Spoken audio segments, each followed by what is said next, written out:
Welcome to Coach Hayes Football Live. He can talk about anything from high school to the pros. This guy knows the game, so you better not be half-stepping. I can guarantee you most of the audience is going to agree with me before they agree with you. Strap in, because Coach Hayes is about to crack your cranium and fertilize your brain. Go ahead and right here, right now. Subscribe now and check out CoachHayesFootball.com. What's up? What's up? What's up? Welcome back to another episode of Primetime Talk, episode 19. Let me get in the chat real quick. Let me make sure everything looks good, sounds good. So I'm not talking to cyberspace up in here. Let me get a thumbs up, guys, if you guys can hear me, and ladies, if you can hear me. The producer, Ellen, in the building. I don't know if she's on time or not, but I guarantee she'll be in here with a thumbs up in a few seconds. That I know. So let me get a thumbs up real quick to get this thing rocking and rolling, get my monologue out of the way, and I can talk to the team. All right, let me make sure I got it. All right, there we go, slow folk. There we go, slow folk. Appreciate it. All right, here we go. Let's get this thing rocking. Coach Prime is in the news again. Some people going to say, hey, I wonder why. Is it a problem for all those Al Bundys out there, right? Those poke high, score 4 touchdowns in one game. Are like, it ain't nothing wrong with a fight. And then some people like, look at the chaos. Look at the bull crap. Look at the foolishness. Well, Coach going to have a breakdown for that. But before I do, let me take care of some housekeeping. First of all, if you want to join the team, do so. All you got to do is hit the subscribe button. And I'm giving out the notification bell for free as long as you do it while this show is live. Now, if you don't do it while the show is live, I got to charge you $1.99. So there it is. Notification bell is free if you do it while the show is live. Also, the fantasy draft that we have, it is in the chat. All right, it is pinned to the top. Let me put it up right here. There were only 3 spots left. Now there are only 2 for the $25 for $250 now, and I'll explain that in a second. The $50 spots are filled. They are done. It is over. No one else can join the $50. We have 2 leagues going at 50 and 1 at 25. There are now 2 spots left in the 25. So if you're interested in joining, you can go to the top. It is pinned at the top. All you do is click that link, fill it out. You see it right down there, http://. Click that stuff. It'll take you to a page. Fill out that form. I will send you a request. You pay that part. I'll send you the link. Check your email for that. The email that you provide, check that email, and you'll be joined in. First come, first serve. So if, say, 4 people jump on, I'm taking the first 2 that come up, that pop up. All right. After that, it's done so that you won't get a request from me. So if you don't get a request from me, that means you are too late, my brother. All right. And that draft will happen on Monday, Tuesday, and Wednesday. We're going to go live on Wednesday with the 50 for 700 draft. All right. Big shout out to Ellen in the building for adding $100 donation towards the winner. Big shout out to Brother Jay Blaze for adding another 100 for the winner. And a big shout out to Rob the Man Media Baby for adding another 100. So therefore, the payout is 50 in that league, 50 for 700. Come on, man. You can't make this stuff up. You can't make this up. Now, I want to give some special love to Ellen V. I hope she's in the chat. I hope she is, because Ellen V just said Ellen V just added another 50 for the $25. This donation is for the $25 league. So instead of 25 for 200, it is now 25 for 250. You got to love this stuff, man. See, the team always come through, and that's what it's all about. So it's 2 spots left. First come, first serve. If you're in, you're in. If you're out, oh, well, holla at you. So big shout out to Ellen in the building. I want to give her a clap. Appreciate you. And everybody else who donated to the winning prize. Like I say, it makes it better. It makes it good. Big shout out to Ellen V, Brother Jay Blaze, and Rob the Man Media. Baby. I always want to say Rob the Media Man, but Rob the Man Media. Baby. You got to add the baby. Please say the baby. All right. Now, got that out the way. Let me get this off the screen. Okay. Let me do a little roll call right quick, and we'll get this thing cranking up in here. Ooh, Michael asks, For some reason, these Canes always pop in on these different nights, and I get it. So here we go. Mr. Michael says, do you think Mario... God dog it. Do you think Mario told UM that against North Carolina when James Williams was by himself fighting and the team just walked away?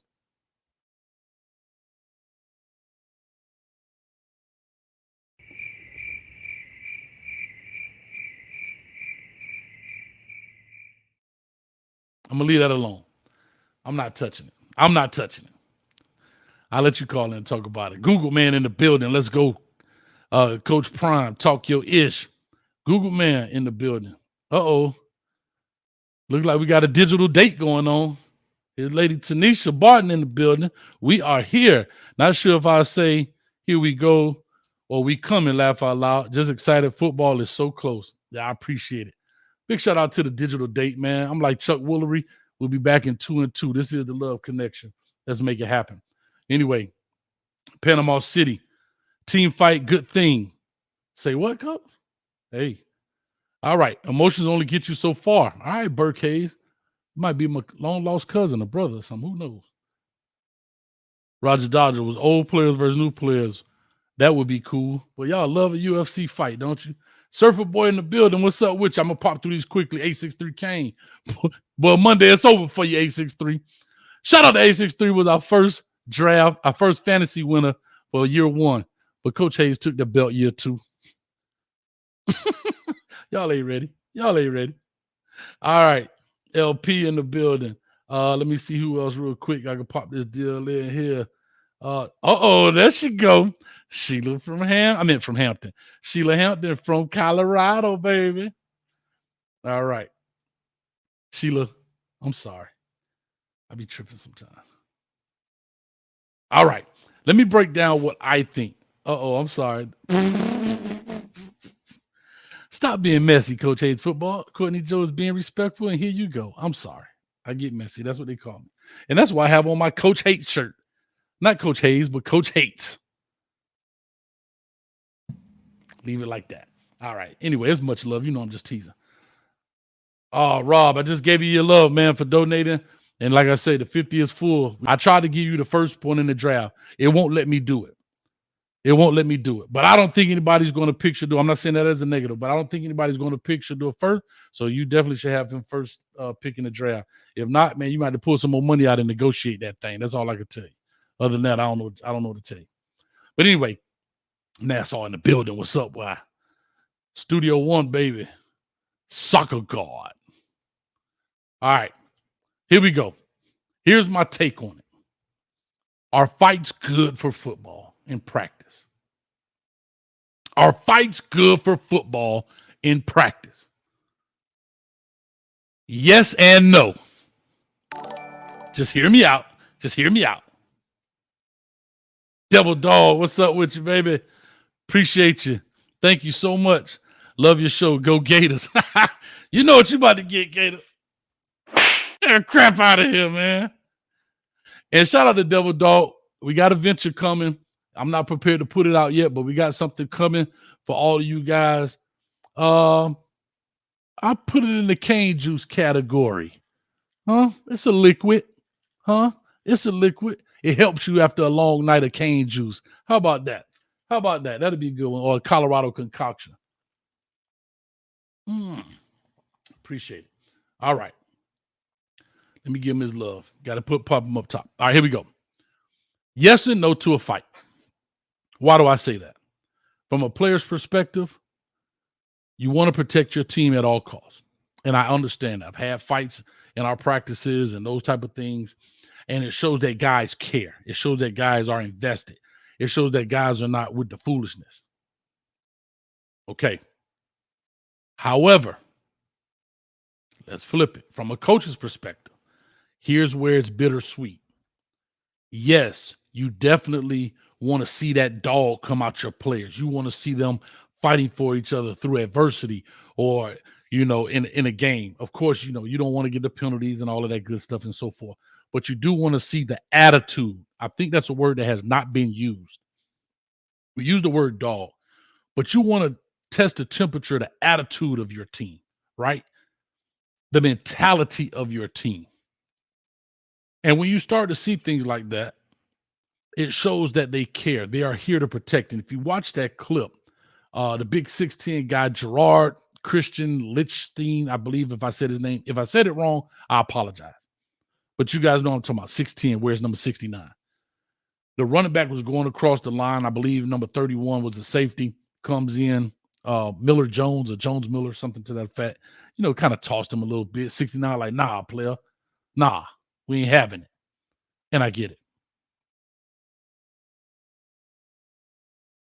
It turns into a bunch of guys coming in, pushing and shoving, other players. We good. And that's cool. That's what you want to see.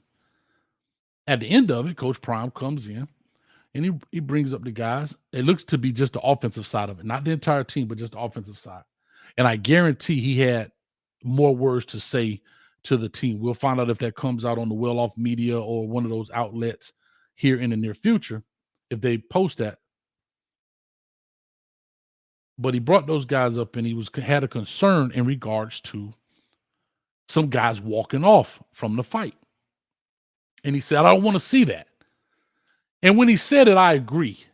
But it can be taken several ways. And here's how I truly believe he meant it. He didn't mean it as come in and beat your players up and act stupid. He meant it in the fact of don't turn your back on your team. He meant it in the fact of have your guys back. We've been in these trenches together. He meant it in, he didn't say come in there, and come off the top rope like Jimmy Fly Snooker for all my old school WWF fans, not WWE, but WWF fans. I'm sorry. Thank you, Girls Club. They call him Tank. All right, Tank. I had to be honest with you. Tank wasn't shooting no bullets out there. He wasn't shooting no round out the cannon. No boys had to start tossing him up, boy. But anyway,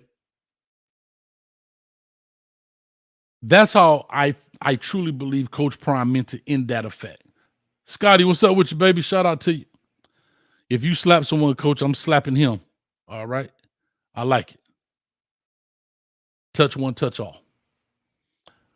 Anyhow, I firmly believe that's how Coach Prime meant that. He didn't mean full out Royal Rumble, just a melee, right? The what is it?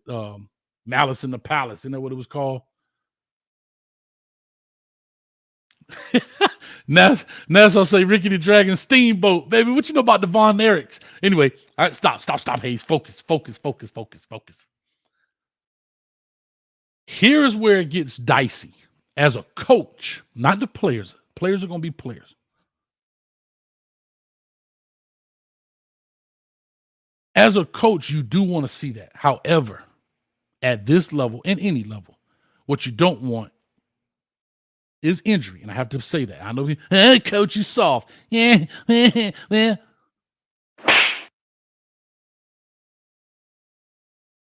See, people could talk that noise until your starting old lineman mess up his Achilles, get his shoulder thrown out of place, and now he ain't playing. Now you around here losing ball games for that. Now, if you're a person that's willing to sacrifice wins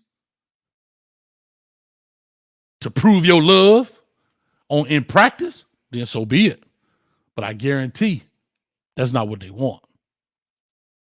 Nobody's going to say, you know what? We 1-9, but he showed his behind in practice that day. Nobody want to hear that foolishness. So let's not get it twisted. As a coach, and I've had to manage these before, where just because you wear the same uniform, that means you don't have the same love for everybody. And sometimes you can't have personal beefs on your team where some guys just don't get along. You got 100+ people together. Everybody's not in love with one another. Everybody's not truly a brotherhood. I hate to bust somebody's bubble here, but that's the reality of it. 99.9% of y'all go to work every day and you hate the person you got to walk by to get to your desk, but you like the other 9 people, but that one person, Bob from marketing. Hey, how you doing, coach? What's up, Bob?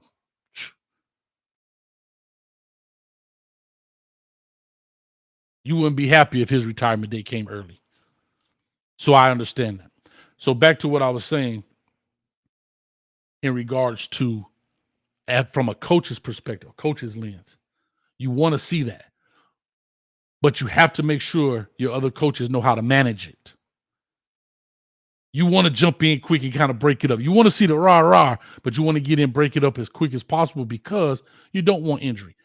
You don't want your quarterback throwing a ball. I still never understood why guys throw punches against a steel face mask. But imagine your starting quarterback. And this has nothing to do with Colorado. There are fights across practice fields at every college, from Alabama to Wyoming. Imagine your starting quarterback thinking he finna, I'm the man, and I go in there and throw a punch and I break my doggone hand on a steel face mask.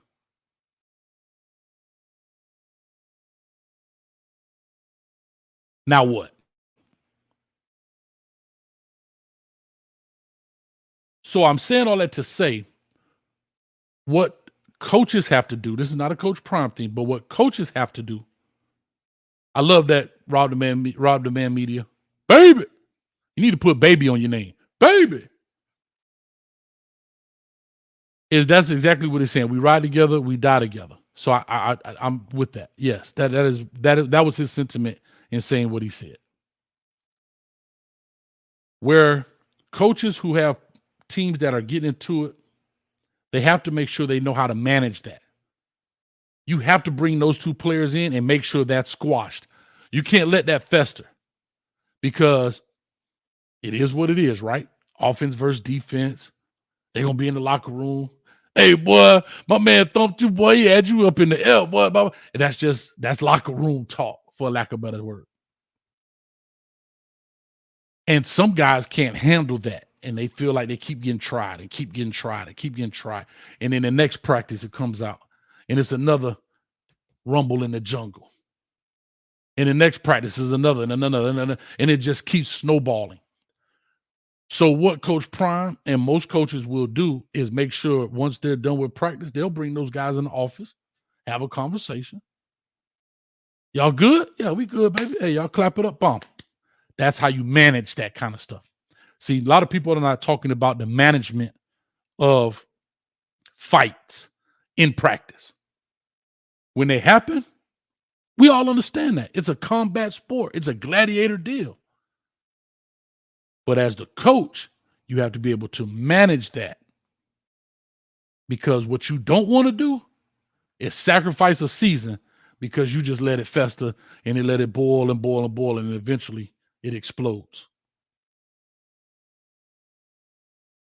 So that's all I'm saying. You have to make sure you manage it. And that's big for Coach Prime and his staff. All right. Let me see. Let me go through a couple of these. I try to stay out of the chat. I know they'll be like, stay out of the chat, Coach. Look at Jonas in the building. What's up, Coach Coach Hayes.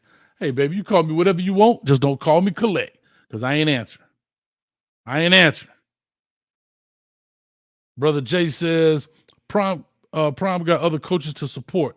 It's cool. Yeah, and I watched a lot of the other outlets. I believe it was First Take and so forth, and former players talk about it and, whatever the case may be. But I don't think a lot of them talk about the management aspect after the fight is over of what coaches have to do. All right. Nope says, and again, if I'm reading this and it's out of context because you may be responding to somebody else, forgive me, let me know, because I was focused on the lens, so I'm not really following the chat. So I disagree. I'm not sure if you're talking to me or somebody else, but I'll read it. I disagree. They need some fight in them. This approach is needed because every team they play this season is going to be coming for them. I agree. I'm not saying they shouldn't fight. Now, I want to be very clear about that. I'm not saying they shouldn't fight. But what I'm saying from a coach's perspective, yes, you want to see that, but on the other end, you got to manage it. That's all I'm saying on that. So I appreciate that. Who we got a super chat from up in here? We got some super chat love. Chef Xavier in the building, cooking it up. What up, Coach? What's up? Insane DW. What up, Coach? What up? All right, here we go. Surfer Boy 3000 said, well, Coach, when Prime said that as usual, he didn't really mean everyone joined the fight. Kind of like earning their number comments. Oh, that sounded a little shady right there, baby. Surfer Boy, matter of fact, I need to add you to my next shirt. You're going to be hating on Coach Prime. Surfer Boy 3000. Yep, you finna get it. You on the shirt number 2.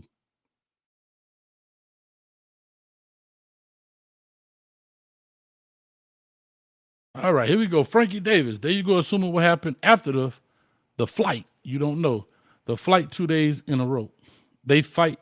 I guess they fight 2 days in a row. Frankie, call in and explain it because I'm kind of lost, like I said. Again, I'm here. That's why I'm here to learn. Winston Chin in the building. What's up with your boy? Rule number 1, never take your helmet off in a fight. I don't know why players do that either. I think it's the equivalent to, like, you know, y'all been around the way. Soon as somebody fight, they want to take their shirt off. Well, I guess it take too long to take your shoulder pads off. They usually take the shoulder pads after they done got whooped. Then they want to take the shoulder pads off. But it's the equivalent to when they want to fight, they take their helmet off. Man, give me 2 helmets. I'm gonna keep mine and try to put another one on top of that. I got a steel face mask in front of me. And y'all around here.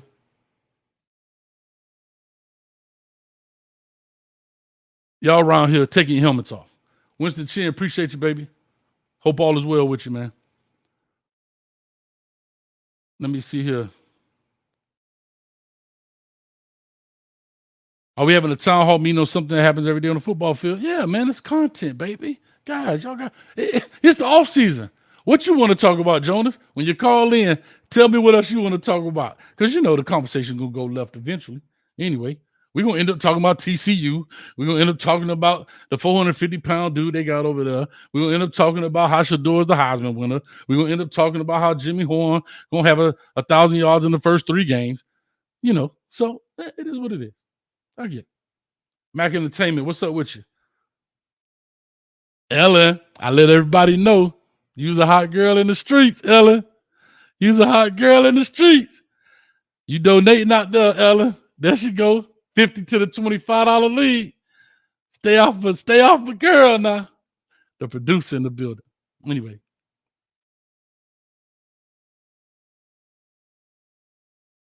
There you go. That happened at JSU with 2 players. They had serious beef, and Coach Prime, along with several coaches, met with the players to hash it out. Yes, thank you so much, the Girls Club. I appreciate it. I'm interested to know what the acronym, the Girls Club, what does girls stand for? Put that in the chat if you wouldn't mind. Let me see here. Trying to go through some of these before I open up this phone line and get this queue. Matter of fact, let's go ahead and open up the phone line and drop the queue at the 862-799-9956. Let's chop it up. Let's have a good time. 155 people in the building. Join the team today. Cost you absolutely nothing. I'm giving out notification bells for free as long as this show is live.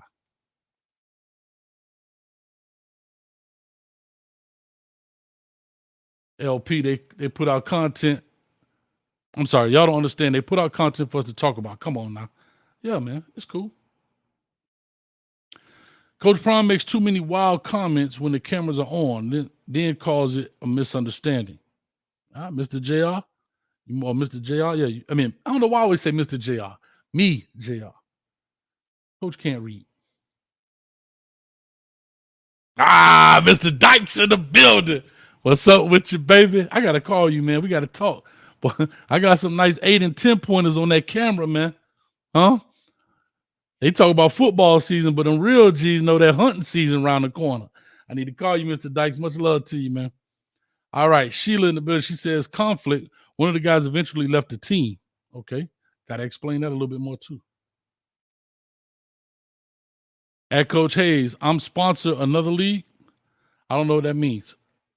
I got you in the one league. If you want to add to the other league, then hey, throw that cash up. I'll throw it on there. If you want to add to another league and make the pot bigger, you more than welcome, brother. We ain't gonna never turn down that cash. Timothy Wilkes, appreciate you, man. So I added you into the $25 and I sent you back, you know what it is. All right. Oh, shoot, my bad. I thought that was Girls Club responding. Anyway, I'm kind of caught up in the chat. It's Buffalo season. Uh-oh, it's Buffalo season. Hey, Ellen, you better be careful. They're going to have you put you on the shirt. Ellen, you going on the shirt too. Ellen V. Hater number 69. Sorry, leave that there. All you gotta do is hit the subscribe button to join the team, baby. That's it. Cost you absolutely nothing. Hit that subscribe button.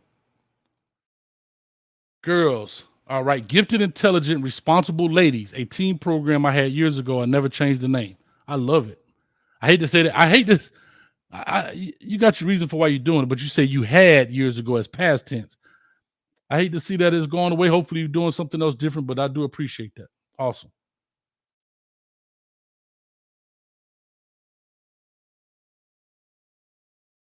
Hey, Ellen, Reggie just texted me, say he owe you one.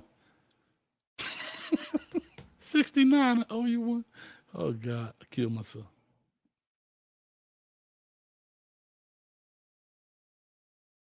Surfer Boy, my dad had boxing gloves, so when the high school kids had beef, he let them go at it with gloves on. He would tell everyone, y'all bet not say anything outside of this room. It worked. Yeah, it's a little different today, boy. You do that, boy, you'll be on Channel 7. Dun-dun-dun, dun-dun-dun. Be on ESPN and everything else.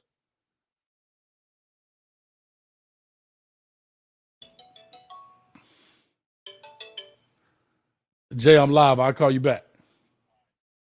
Anyway, I had to answer that. That's what I'm sorry. You know, I normally don't do that, but that's a very important call.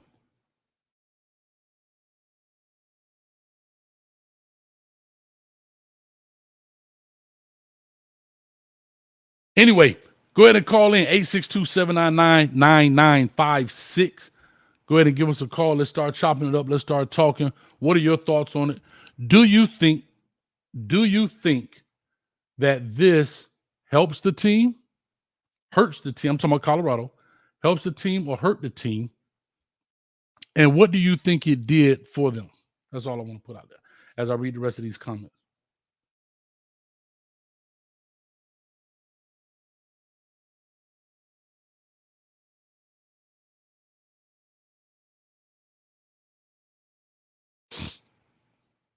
I guess he's going to pay his debts. I'm going to leave that there.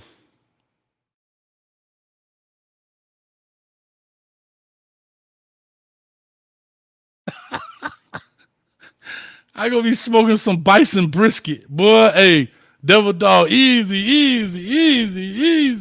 TCU gonna be. He said TCU gonna be smoking some bison brisket, boy. Devil Dog, we might not be. You going on the shirt too? Put your name right here, Devil Dog, hater number 70. I'm keeping receipts. Anyway, like I said, we having a good time with it. It is interesting to find out. I would love for you to call in 862-799-9956.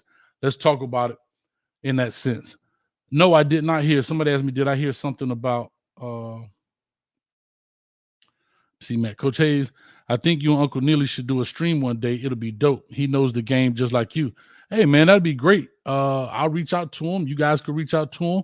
The more people reaching out to him, he'll be taking it serious, like, not a one-off. I would love to do it, man. I really would. Hopefully I get a chance to see him when I go to Colorado for the USC game. I'll be there for the USC game. We'll make it happen. I did not, Frankie Davis. Coach, did you hear what Coach Brewster said about QB1? No, I did not hear what he said. So call in and let me know. Butterfly 88. She cracked Coach's cranium and fertilized his brain on the last live. She's a pianist. And 88 comes from 88 keys on a piano. I learned something. Did not know there were 88 keys on the piano. Appreciate you, Butterfly, for that. Oh, I just want to say this. I want to see if we broke 34,000. We were like 5 away. Let me put this up here. Let me see if we broke 34,000 subscribers right now. I know we did. I'm not worried about it. Oh, come on, y'all. Let me turn this screen down a little bit. I know it's some people in the building that hate old coach, and I get it, but I love you. Let me put this up here. Can I get it? Look at that. 33,996 subscribers. 33,996 subscribers. We got to have 4 more in a few. Come on, y'all pop that on there. Stop playing. Come on, all this great free content. We 4 away. 4 away. Chef, you crazy, man. Well, I tell you. Let me unsubscribe so Coach Hayes can be one short. Golly, boy. They say friends like you who need enemies. Lee Bruce, Colorado versus everybody. Yeah, I appreciate it. That's what it's gonna be. Miss Wilcox in the building. 34,000 coming. I hear you. 34,000 subscribers, y'all. Let's see if we popped it. Let's see if we made it happen. Let's see if we made it happen. Come on.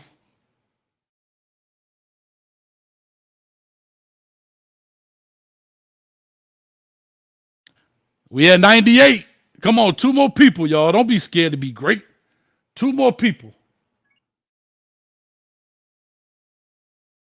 2 more people. Let's see here. There it is. We just did it, y'all. 34,000. We right at 34,000 subscribers. Come on. Come on. Man, y'all clap it up for yourself. Big shout out to the team.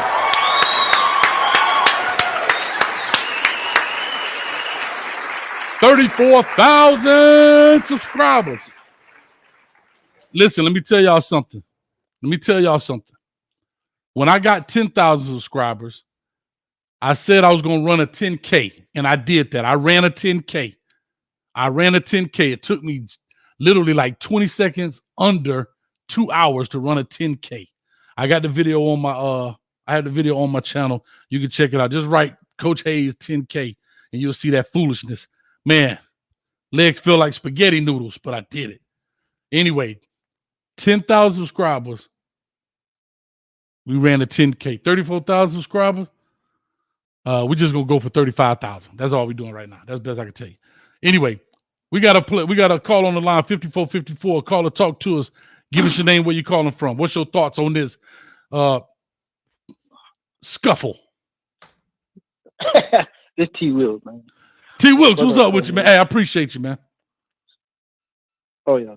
So my whole thing is, I think, a fight is a fight. I don't think that's gonna separate the team. You know what I'm saying? Anything, it's gonna bring you together. You just out there battling. You're gonna get there heated. That's on any good teams. Mm-hmm. You're just trying to feel your way. That's just me. But so my whole thing is like whenever the coaches have the interview after practice, how much you think of that is true?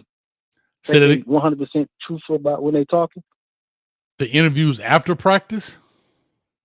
Yeah, like they'll come on and have the reporters out there asking them questions about practice. So you think they being 100% truthful? Not always, right? You don't want to tell everything. Oh, okay. It's not, and this is not. Oh, okay. And I was gonna say, it's not a Colorado thing. This is an every coach thing, right? You're not here to down talk your players, right? There's some media training that goes in that. You're not there to belittle your players and talk about them. And, man, you know what? Now, you may say something very generic and be like, hey, the offense whooped the defense butt today. But you're not going to call out guys and be like, man, you know what, man? Travis just killed it today. He was terrible. No, they're never going to do that. Now, they will big up, like, say, the winner of a scrimmage or something like that, or they may highlight some guys. But I don't think they'll ever lowlight some guys. Now, they may say, hey, as a group, we did a poor job in tackling, but I don't think they'll single out any individual guy. Yeah. But so I was listening to the DN coach the other day. Mm-hmm. And he was talking about the guys need to get in shape. And I'm like, get in shape? I heard that, yeah. You ain't in shape? Like, I don't want to call the guy out, but, it was Big McClendon. Like, you supposed to be like that dude. You come from Florida State, and you ain't in shape, and you less than 3 weeks away? That ain't good.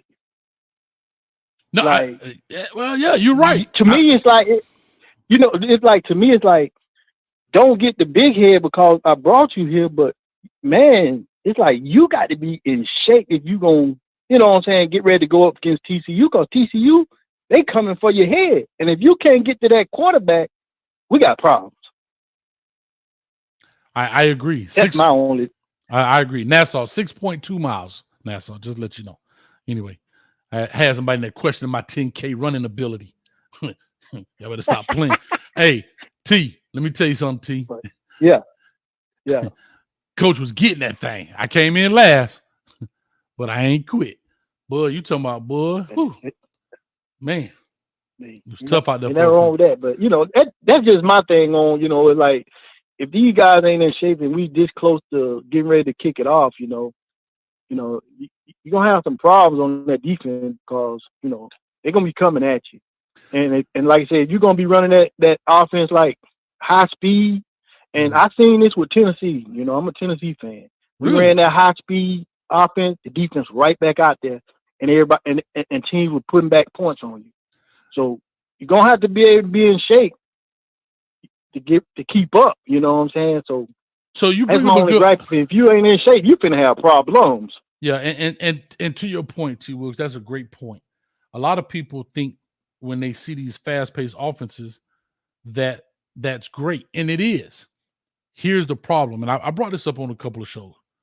A lot of people don't think the flip side is the defense, right? And a lot of people don't realize if you go 3 and out, that's okay the first time. Right?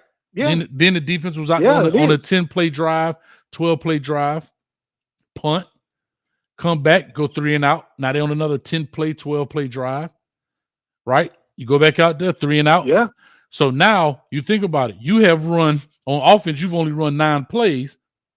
And on defense, they already in the 30s. Now, mind you, that's defensive plays. But people don't realize, and I'll ask you this, T. Wilkes. On punt team, who was on the punt team? What kind of players? Most of your offensive players, your special team players. Well, they know they're special team, but what kind of players? They're your defensive players. Right. So, see, people don't take that pitch count. The same ones that still, And then who's on your kickoff return? Pretty much same group. And who's on your you have a few running backs, something like that. On the back end. Yeah. Linebackers, And then on the kickoff, but on the kickoff, who do you have? Defensive player. Defensive player. Yeah, defense. So a lot of people don't take so a lot of people don't take those plays in account. And you got to remember, kickoff, I mean, them 60, 70-yard sprints, So a lot of people don't take those numbers in account as well. So as long as the offense is keeping drives alive and keeping things going, it's cool. But you have to be able to manage that properly. And I'm not saying Sean Lewis and Coach Prime and those guys can't do it, but a lot of people have to realize that. Mm-hmm. But it's like, I know how people is, everybody's so tied up into watching it, they think a lot of people thinking that, we're gonna be this and that. But if you don't start putting in the perspective of everything you're doing, like this high speed offense, if you don't start thinking about that defense that's already, I ain't saying they ain't good, but man, from what I see, you ain't got a whole lot of depth. And like I say, depth is, and like you always say, I heard you say it, depth is the key. It is. What player do you got that's gonna replace that? Because that Louis luggage in front of him. Because the way Georgia and Alabama always built team was, it take you about 3 years to get them high school players in there to come behind that next person. So who you got that's gonna come behind that next person? Yeah, you better. I hope they do good, because I'm a bad man. I want to see Coach Brown do good, but my thing is, people talking about 12-0, man. Man, Kirby Smart did do it for what, 3 years, 4 years? Yeah, well, I'll say this about the Louis luggage. You better not have no Samsonite rolling up behind it. That's all I can tell you. And I'll say this. Shout out to T.O. who was at practice, and T.O. That's true. Bucky asked him. He said, "Man, what do you think we need to work on?" What did T.O. say? Them second players. He said the number twos. He said number twos got to step up, right? and they got to come up. And again, will they? Yeah, over time. But Urban Meyer has said it. T.O. said it. Coach Hayes Ben said it, and I was a hater. So you starting to see. So I ain't a hater, but it's just real life, because it's like I said, you is the talk of the town, so everybody want to make sure they wreck that, and they coming at you with everything in the playbook. So people got to think about that too. You know what I'm saying? Like TCU, they might have lost a lot, but they got a lot of returners too. So they're gonna be coming at you. So that's all I say. You know what I'm saying? I hope they do good, because I want to see Coach Prime do good. But to me, it's called a thing of wake up and reality. Because everybody want that chip, just like they want that. Of course, man. And everybody's practicing. Everybody's going through their deal, and right. I mean, it's college. It's football. Yeah. High school guys are doing it. Shout out to high school football too, man. They're going to kick that thing off here in Florida this Friday. So they're going to do, I think, the kickoff classic. So big shout out to all the high school players out there. Hope you achieve all your dreams, man, and goals this season. Yeah, me too, man. And injury free. But I no, want to see all of them do good. Yeah, you're 100% right, man. It's a lot. Guys, call in 862-799-9956. And you're 100% right. Like I said, depth can become the Achilles heel for this team. I don't think it's the first unit. It's the second unit. It's the backup guys. It's the dings and the ouches and the oohs and the bruises and the eye. Those type of things start to take hold over a season. Period of time. And another thing, playing in the cold, you get injured quicker than you do in that heat. Seem like it. I don't, I don't know why that. Well, because your body is tight. Because your body's tight. Your muscles are cold. Yeah. And I always tell people, there's only two ways to truly get hurt, right? Break a bone or tear a ligament injury, like muscle, right? In that sense. Yeah. So, I'm talking about, there are other injuries, concussion. Y'all stop it with the Twitter rant. But I'm just saying, typically, you get hurt in cold because the body. Think about it. You go sit down for a 12-play drive and it's 35 degrees outside. Imagine how fast your body temperature cools back down. Your muscles you sit on the bench. Let's just say, imagine doing a strenuous workout all out. Then you go sit on the bench for 15 minutes. And then you go right back out there. How many times have you seen players stretch? How many times have you seen players stretch in between drives? Very rare. Very rare. Very rare. Very rare. And that's another thing that I think about. Like, who is that number 2 quarterback? Because, I know they be saying that, Shedeur ain't going to get hurt. He is accurate. I see he is. But God forbid he go down. Who that true number 2 they got is going to come in and lead them? Yeah. I forget the gentleman's like name. If you're going to throw a freshman quarterback in there with 90,000 screaming at you, man, it's different. It's different from high school to college. You know what I'm saying? Like, who is that true number 2? That's my whole thing too. Because anybody could take a cheap shot on Shedeur, and that's his whole night. Yeah, and unfortunately, I hope that doesn't happen. I hope it don't either. Yeah, but that is the reality of it, right? That is the reality of it, and that's part of the game, unfortunately. But I will say this: when the teacher give you the math test, do they give you the answers too? There's always a trick question in there. So you gotta prepare. So that's what I'm saying. Like, I ain't seen that true number 2 come along. Like who that dog is. Yeah, so they're saying Galvin from the JUCO, and I was going to say that I haven't seen it. Okay. Maybe I'm wrong. Is Galvin? What number is Galvin? Rob, the Man Media. I think number 15. Yeah, I've seen a lot of 13 on these well-off media videos, but I don't see a lot of those guys. But let me push this deal forward, man. I got quite a few guys calling. Appreciate it, dog. Hey, get ready now. Tuesday. Remember, you got a draft on Tuesday, and you got another draft. So pay attention to that, to the fan tracks dashboard. Okay. This man first time, man. I might need to call you to get some help too.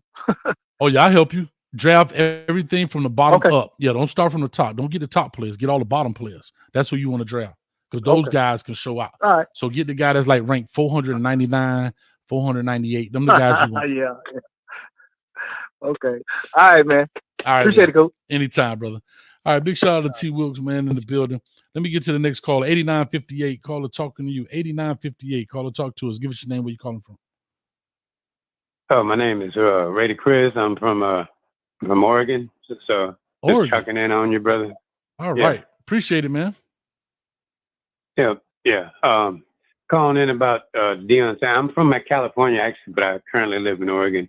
Mm-hmm. We talked once before a while back, maybe a month and a half ago, but about the whole Colorado thing. It's still a big buzz. Like everybody, it's like the new prophet, the Messiah has arrived. It's like, and everybody's like going up on it.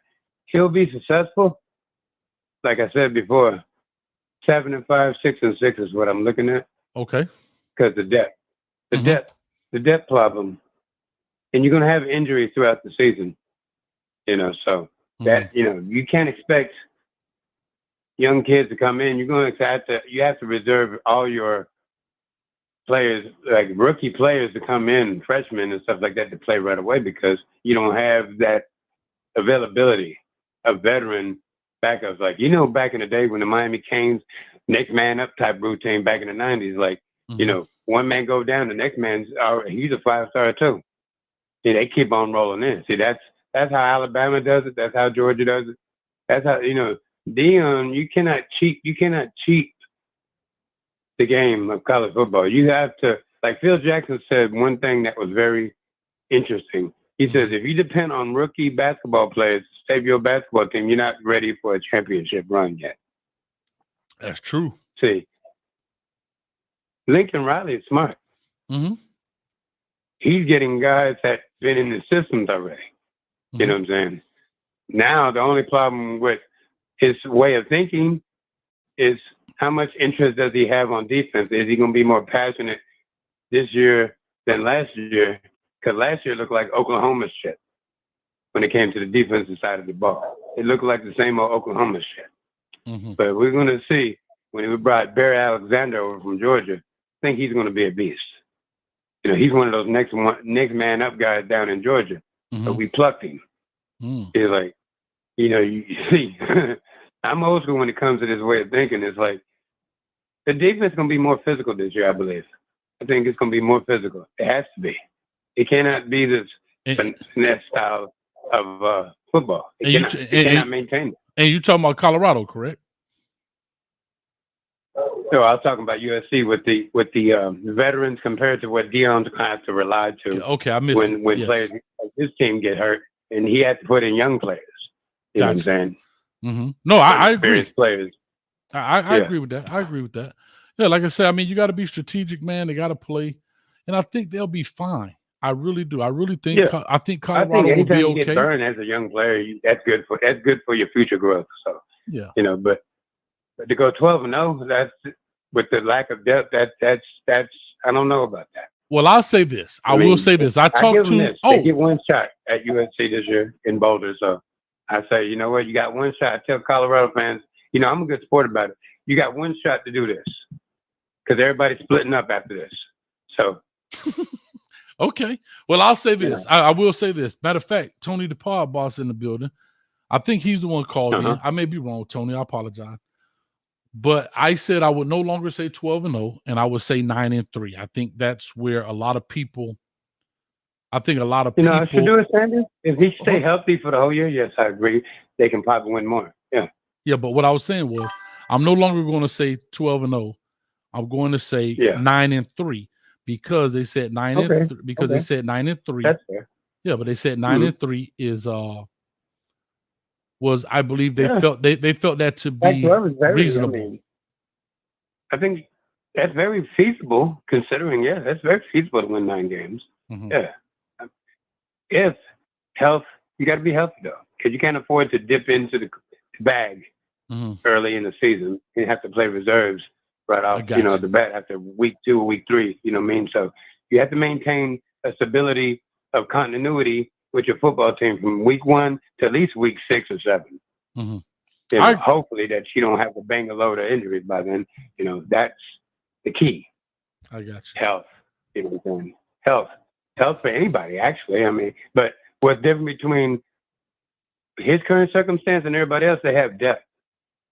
You know what I'm saying? So gotcha. All right. Well, I just had another caller call in, and I'm going to push this thing on, and we're going to make it happen. All right. Appreciate you. All righty. Thank you, man. Yeah, All the way from appreciate you. Thank you. Oregon. You have a good one. All right, all the way from Oregon Yeah. calling in. I appreciate it. Thanks a lot, man.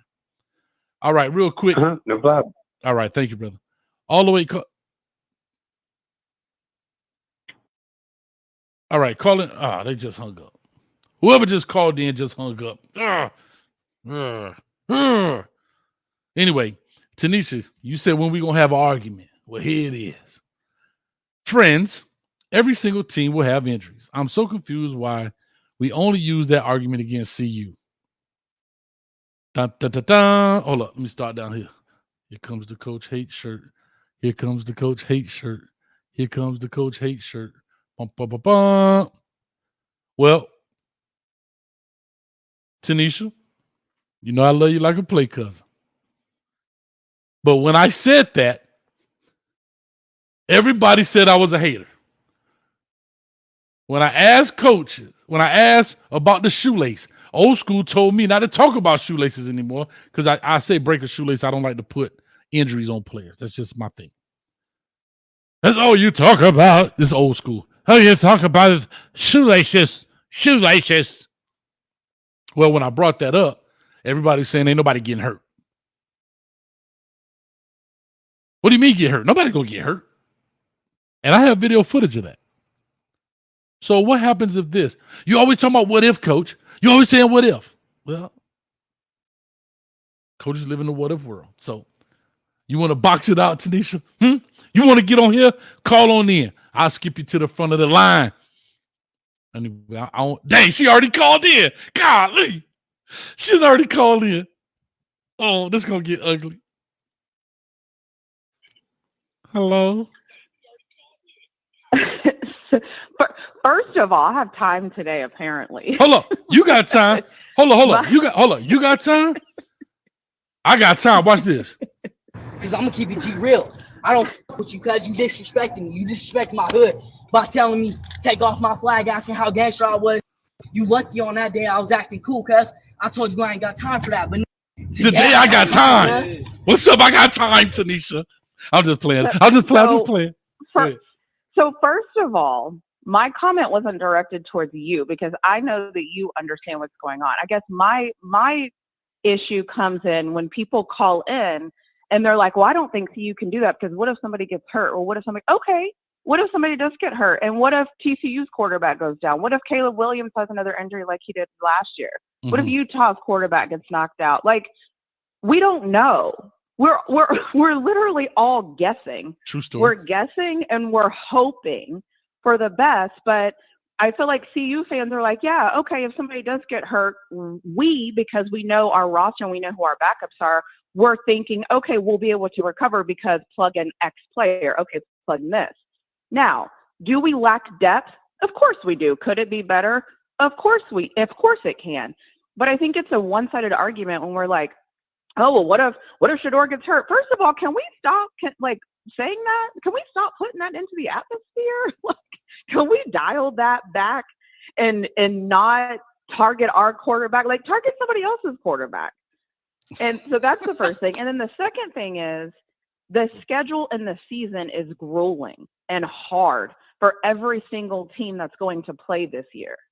And everybody that calls, we need to start asking, oh, okay, Shedeur, great. Name 3 people that might play DB. Name 3 people that might play linebacker. Name 4 people that might play offensive line. Like, nobody can do it because nobody knows who's on CU's team.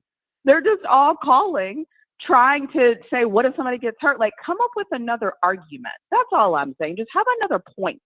If somebody gets hurt, we've talked about it. Let's hear another reason. I'm listening. Because now I'm ranting, but I'm listening because I'm waiting and eager to hear somebody else come up with another something that hasn't been mentioned before. Like, let's be original. Like, all these guys are in the chat talking about how they're sports this, they're sports that, they're that. Like, all you guys are saying the same thing. Like, give us something that we can say, okay, cool, that makes sense. Mm-hmm. The other thing is too, I think it was Studio One was like, oh, I asked him a question somewhere else. He comes here. He tells me his thought. He explains it. Cool. Makes sense. But it's like one person says something and everybody else has group thinking and they're jumping in, but can't name probably 10 people that play for Colorado, not name Shedeur Sanders, not name Shiloh Sanders, not name Travis Hunter. That's my only point. It's like we're having conversations, but everybody doesn't have the facts. Right. So that's my point. And that's why I'm in the chat like, what are we doing? Like, what are we even talking about? Like, no facts, so we can actually engage on this Thursday and have a good conversation. Prime time talk Thursday. I'm in rant. All right. I love it. I wanted some smoke. I want all the smoke. We want all the smoke. We want all the smoke.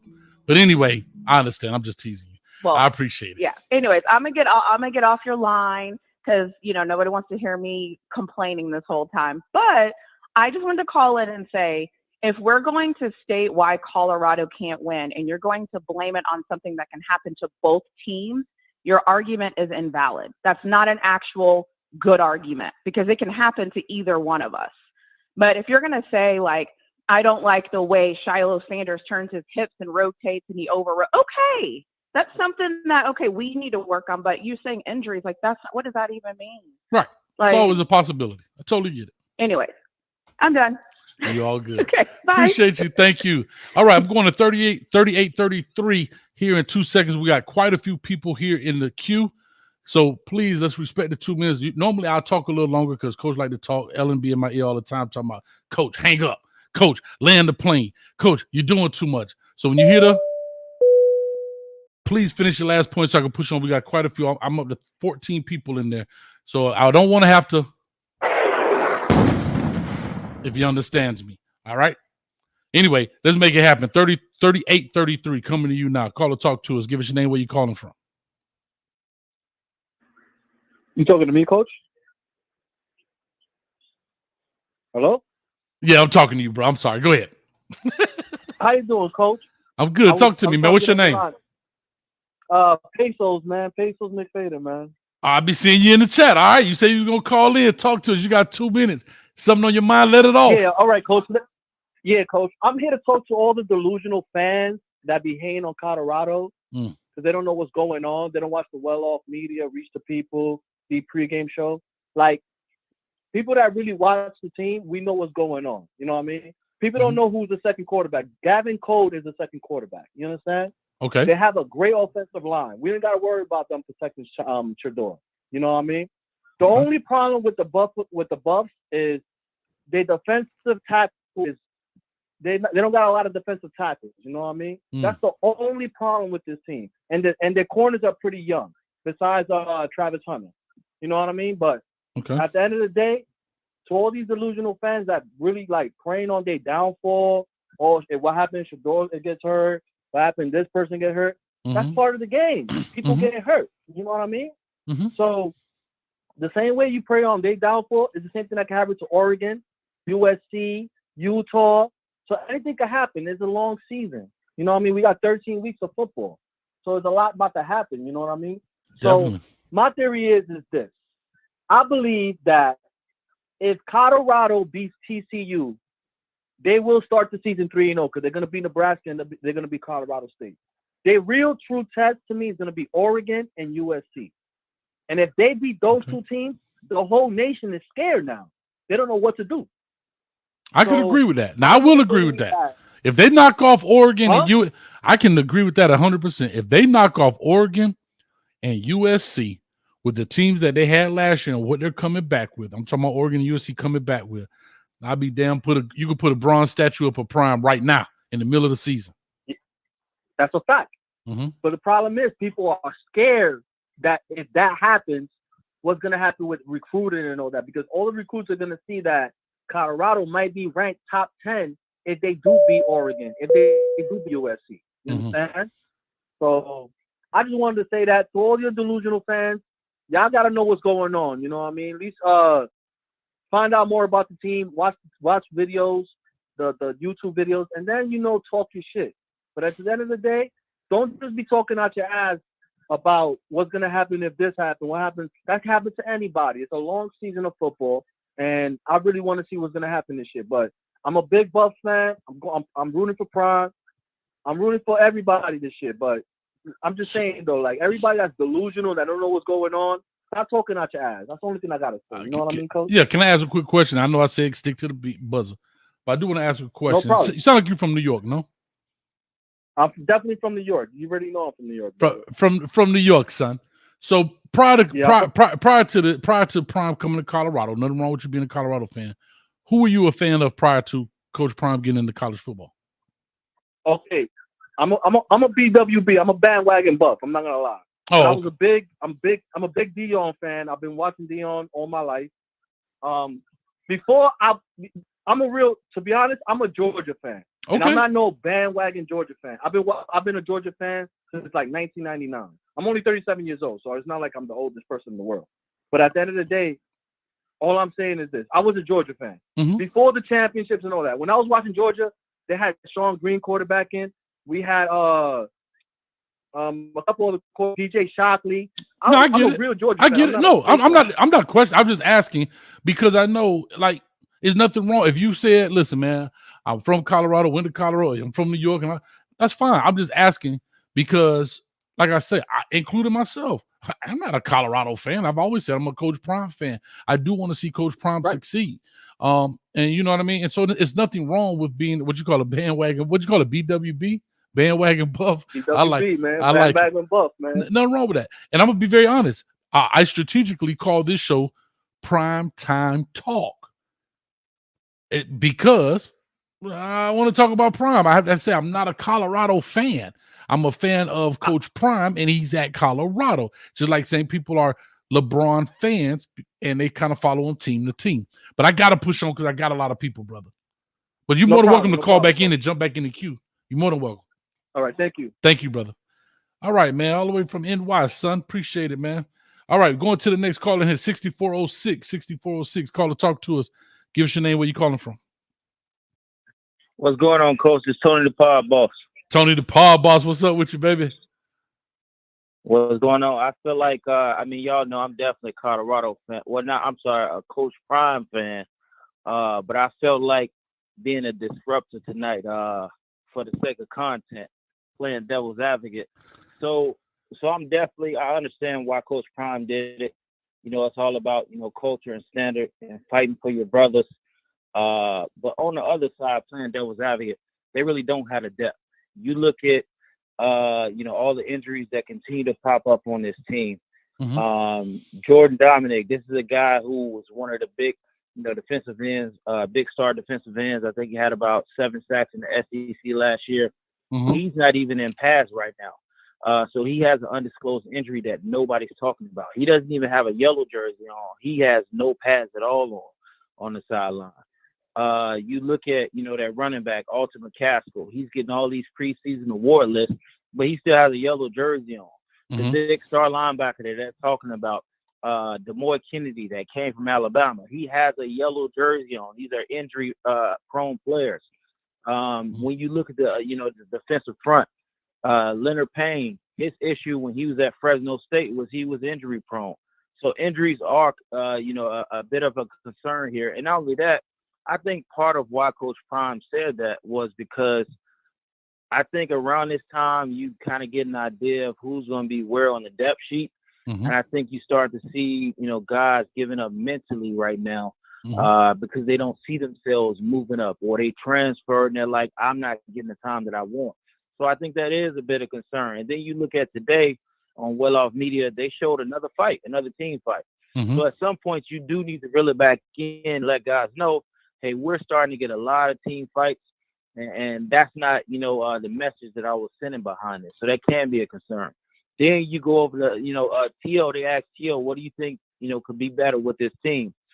He said that the second team depth, I think they need to bring it a little bit more. You ask Urban Meyer. Urban Meyer says, I think this team is going to have issues with depth. So depth is definitely a concern.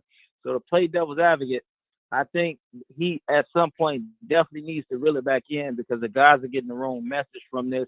You already have guys that are mentally giving up because maybe they're not where they want to be on the depth chart. You even had a kid, Carter Stoudemire. He's above Kamani right now, and he's a freshman as well, cornerback. Nobody's talking about that. So I think depth is becoming a concern, and he definitely needs to reel it back in. I'm done, Coach. I love it, man. Great call, man. Like I said, I think you had some points. Some people did question about some guys in yellow jerseys versus the black jersey.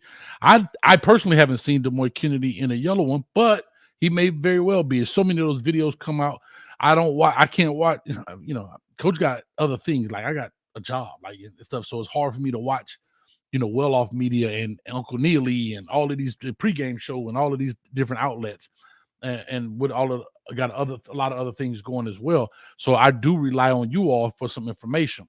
And so I do appreciate that. But anyhow, the great call right there. You know what I mean? And I really do appreciate that, man. Thank you so much for calling in. I don't know if he hung up or not. Oh, yeah, he just hung up. All right. There you go. Sheila from Colorado. Talk to me, baby. Hey, Coach, how you doing? I'm doing good. Good. I just want to follow up on what Tanisha was saying. That's been my point the whole time is that we always go on trying to go to the negative. And, I remember last week we were talking about depth and people getting injured. And I remember you guys having a conversation about some Alabama wide receiver that got hurt. And after that, they lost the game. So what's the difference between that and what Colorado has at depth? Because and then you said, it's the quality of the depth. So obviously, if that guy got hurt and he got out the game, then they don't have quality depth. If he was the main reason why they eventually ended up losing is because he got hurt and he was out of the game. So I think we need to understand that. But I agree with Tanisha in terms of everybody on here just talking about, well, what if this happens and what if that? What if it happens is in 32 NFL teams and over 100 and some college teams that if somebody got hurt, then maybe that would be an issue that they have to come in and understand how good their depth is. So I don't know that, I'm with Tanisha. Let's talk about something that we know. And all this stuff we're talking about is not facts. It's just people talking. True story, Sheila. And to your point, I think I'll just speak from my experience with this. When this whole thing came up and everybody started with the whole, I'm not going to say, well, at that time we were, 12-0, they're going to win the Pac-12, all of that good stuff. And when I started, I'm only speaking for me, I can't speak for other outlets, other channels, or other people. But when I brought it up, and really, to be very honest, when I did those shows and that's when I started the whole Coach Hates thing. I ask questions just like I do about everybody because that's what you do kind of in the off season. Who is this guy? Well, if that guy goes down, can he step in? And I think what really started it was the initial response was, ain't nobody getting hurt. It was that kind of response, Sheila. Like nothing's gonna happen. Y'all haters, because y'all just, it is not about you want people to get hurt. These conversations, you could go on ESPN right now and they could be talking about whatever comes up and they'll talk about players and then they'll say, all right, well, they got a second team guy here that comes in because if such and such goes down, here are his strong suit. That's just sports talk. And I think the biggest problem was no one wanted to hear any of that. No one wanted to have those football type conversations. And I'm with you. We don't have to harp on it. We don't have to talk about this forever and a day. But I think that's where a lot of it came from initially. That's just from my experience on my show. I can't speak from anybody else's. Oh, well, and I understand that, but I'm like, let's talk about the players that they do have. Like, we can talk about Dylan Edwards, and we can talk about a lot of different people, but it's always, what if Shador gets hurt? What if this happens? Dylan on the negative, go ask those same questions about the teams that they're rooting for. What if your quarterback got hurt? What you gonna do? I think that happens. I think that does happen. Like USC, right? USC has a huge question. And I think Tanisha brought it up. If Caleb Williams goes down, they have a quarterback. He is a freshman. He can play coming out of high school, but that is going to be a totally different football team at USC. If 13 goes down, that's going to be a totally different looking team. Now, does that mean they're going to be good or bad? I can't say. But what I can say is that they have a guy, but he's young. He's truly a baby. You understand? And I think that's where it lies, because when you ask those type of questions and you go and you say, before they got the JUCO transfer, I forgot the young man, Wiseman, if I'm not mistaken, Casey Wiseman, wasn't a highly recruited guy. And so therefore that's just, again, it's all, and to your point, Sheila, it is all speculation. And that's what happens in offseason. Everybody's guessing. Nobody knows what's going to happen till that ball snaps and we see what's going on. But that's what it's all about. All right. Well, it sounds good. I just wanted to call in and back to Nisha, because she is definitely right. It just gets kind of old because we talk about the same thing every Thursday. What if? And Shadur got hurt and they don't have any depth. Let's just, and you can't be realistic until something happens to give you that realistic vibe. Right now, we don't know what's going to happen. None of us do. Yeah, and I will say this too. We don't get an opportunity to see a lot of different guys. We see, like, I praise Coach Prime for at least letting the cameras in and giving us a glimpse into Colorado. And I thank him for that. You know what I mean? I think he's setting a brand new trend when it comes to college football. I have to be honest, based on the outcome of this season, you're going to see more coaches, especially the younger coaches, like head coaches coming in, really understanding the power of social media. Will you see Nick Saban doing this? Heck no, because he's too old in his way. Will you see probably the Ryan Day? No, they might do some version of it, but I don't think they're going to give this much access. We definitely ain't going to see Mario Cristobal doing it. You know what I mean? So it is great, and I appreciate it. But Sheila, I got to push on, baby. I hate to leave you, but I got to go. No, that's okay. Thanks, Coach. Appreciate it. And Tanisha said, thank you for that backup, Sheila. All right. All right. Talk to you. Yeah. Bye. All right. Let me go to the next person in the building here, 4158. We got quite a few in here.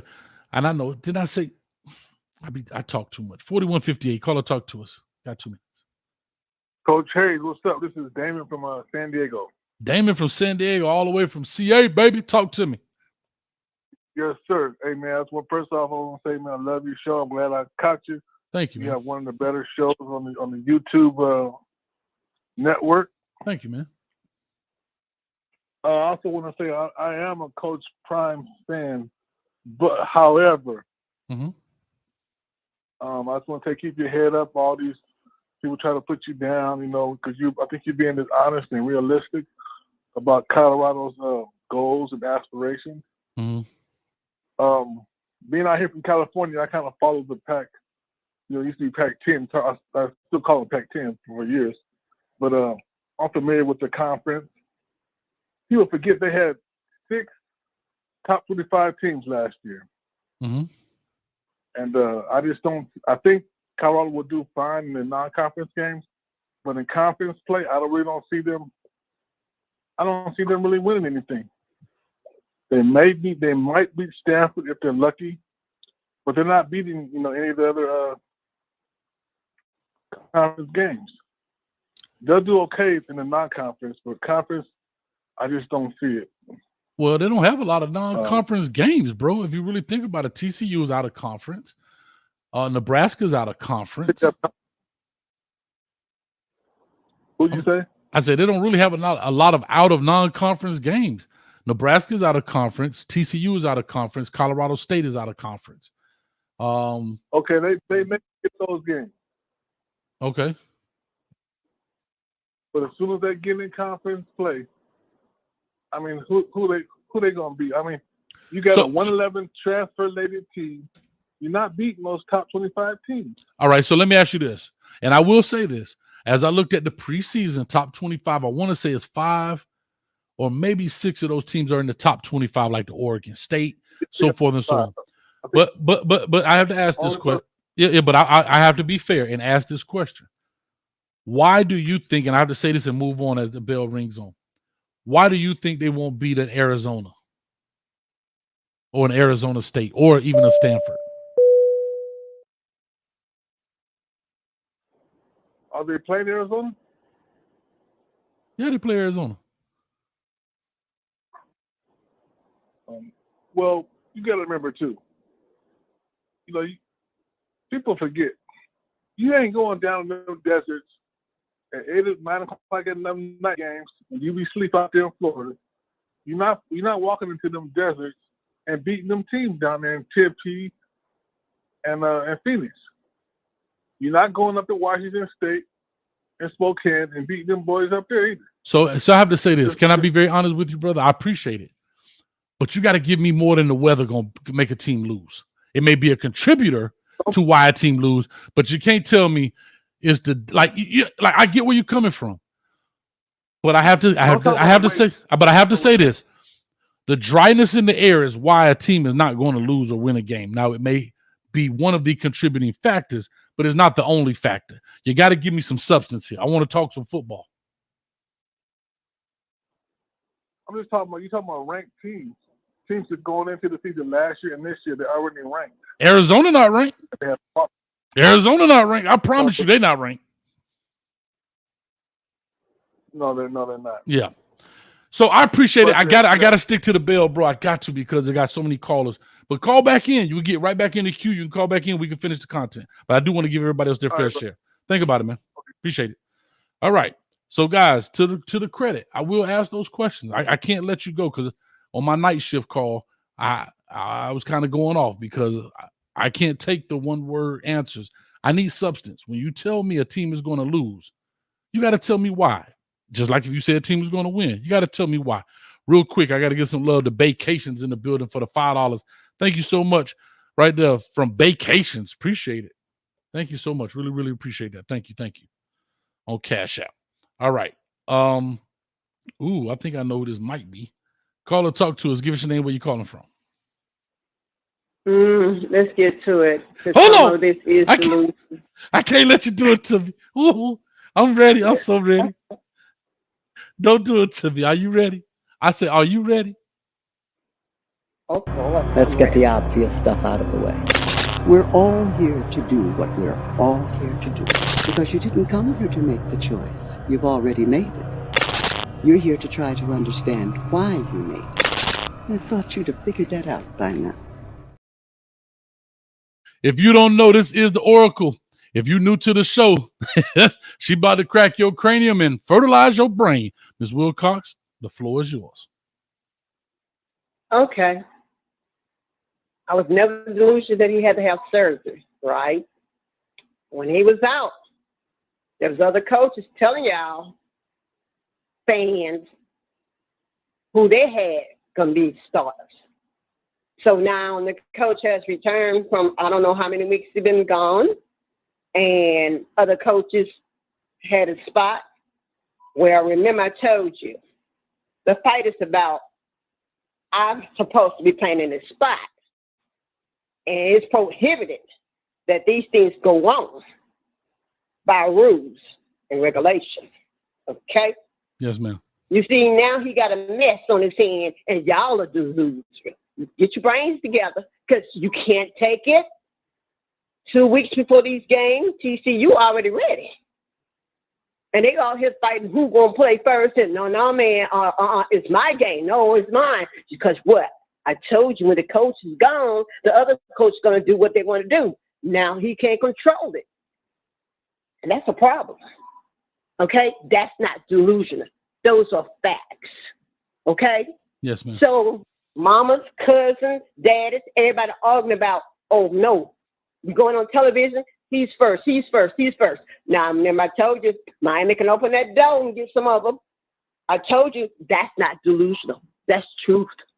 And then the money, the players have not been signed for their deal, so Deion got a problem. That's not delusional. Those are facts, ladies.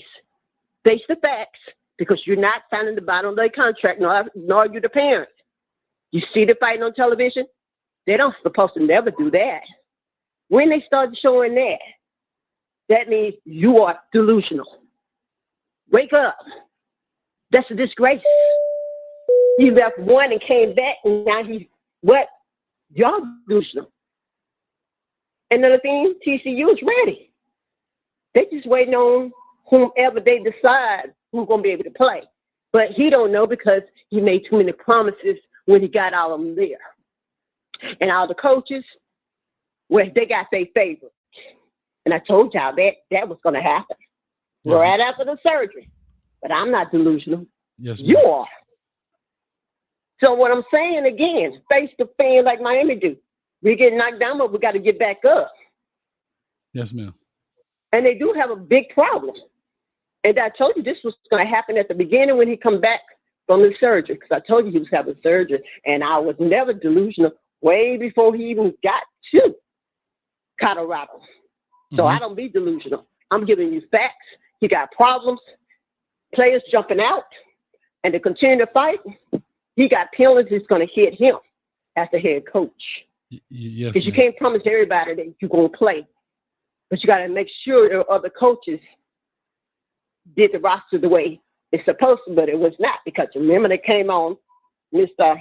Coach Hayes was saying this and that one, and they didn't say the ones they just gotten that who's supposed to be the stars. Well, you can put a number on your back. Yes, ma'am. But what's going to happen? Everybody wants to play. Their mom and dad want to play, and it's going to be a chaos. Get ready, and that's not delusion. And good night. Huh. And Coach, do you need to say something to me? No, ma'am. No, I don't. Okay. All right. And one thing, Miss Zeta, hi. I'm a Zeta too. Bye.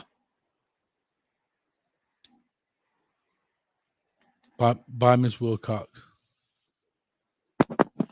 I'm tell y'all straight up now. Straight up, straight down. That is the oracle of this show. She know all. I tell y'all may not get it right now. You will be sitting, you're going to be sitting at your desk. You're going to be arguing with your girlfriend or your boyfriend and like, I can't, and you're going, oh, that's what she was talking about. I'm telling you, it's going to hit you like a ton of bricks. It's going to hit you like a ton of bricks.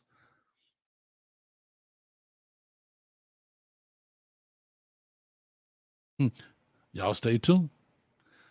Gemini in the building. Call or talk to us, baby. What's that now? I'm chilling, man. You I'm ready? Confused. I'm a little confused. Okay. And I need you to help me out of this confusion. All right. First of all, the NCAA does not want this man to succeed because they was already talking about making a Dion rule when the rest of the coaches was complaining. Okay. How he was able to turn this roster into a better roster so quick, which normally take most schools 2 years. Mm-hmm. Okay, that's one part of it. The other part of it is that now they're trying to figure out and say this not gonna happen, that's not gonna happen. And I mean, as a former player, we used to fight at practice all the time, but it wasn't for what most people think it was. It was just to show our Mandingo is on, like, type situation. Like, hold man, up. I'm better than you. Hold I up. know what you was Hold talking up. about at practice. Hold up. I mean, at breakfast. Hold up. Pause the time. Yeah. Wait a minute. Did you just say Mandingoisms? No, Mandingo on. Mandingo on is what I said. Mandingo on. This is a fan. You know this is a football show, right? Yeah, I know it's a Okay. football show. I don't want to make sure. All right, let me start your time back. Boy, you had me scared. Oh, I'd have started a minute or two. All right, go ahead. You had me nervous. No. I'm talking about more like travel when I brought that up. So it is more like what you was talking about at breakfast, man. I told you I can handle you and da da da da da. I mean, we do that as players, and for the ones who think it's like raining or storming because the players had altercations amongst each other. Nah, I mean, regular family get into it with each other every day. I mean, picnics at Big Mama house. Tell me one family that hasn't gotten into it at Big Mama or Big Daddy house. That's right. I mean, for a lot of people, I think they're reaching, and I think just because it's prime that they're extremely reaching. So, I mean, at this point right now, this man is anything more than 4 wins is a capital win for this man, because he does not have the overall depth that he was extremely looking for. But I think for a lot of people, they just caught up in the hype a little bit too much, man. Well, I said what I had to say in regards to it, Jim. You know what I mean? Like, I hear where you're coming from, but now we're at the point right now, right? All of the speculation is over. I think we're about 2 weeks out. It's ball time now. We can talk about whatever we want to talk about, but what we are gonna talk about on September 2nd is what's actual and what's factual, because the games will be played. Yeah. I agree. I mean, as far as the who's going to start and who's bench, that was already decided. So I mean, the people could miss me with that. That was already decided. I want to say about a month ago. Okay. I don't know, because I'm not there. More. I'm not there. Like I said, I'm not there. No. I'm just pointing that out. That was already decided like about a month ago, or maybe a little bit more. Because you can't tell me if Coach Hayes gets somebody from, let's say, JUCO right now that just decided to sign that paper. So they just decided to come, right? And you've been having Lil Timmy in the starting lineup. Now all of a sudden I'm just supposed to believe, with me knowing Coach Hayes, that now the JUCO player is now gonna come and take over Timmy's spot. Coach Hayes wouldn't do that. I wouldn't do that. But guess what? We've seen crazy things at crazier time. But Jim and I got to push on. We got quite a few in the back, man. I appreciate it. Thank you, man. I appreciate you all the way from the 504, baby. Please say the baby. Later. All right, now. Jim and I in the building, man. Appreciate you, man. That Louisiana gangsta off in the. All right, we narrowing this thing down. I see I got quite a few in here. Shad, talk to me, man. Shad. Oh, what's going on? What's up, man? Coach, I just called, man. I just wanted to let you know that someone told me that you were eligible for student loan debt relief, and they just told me to give you that message.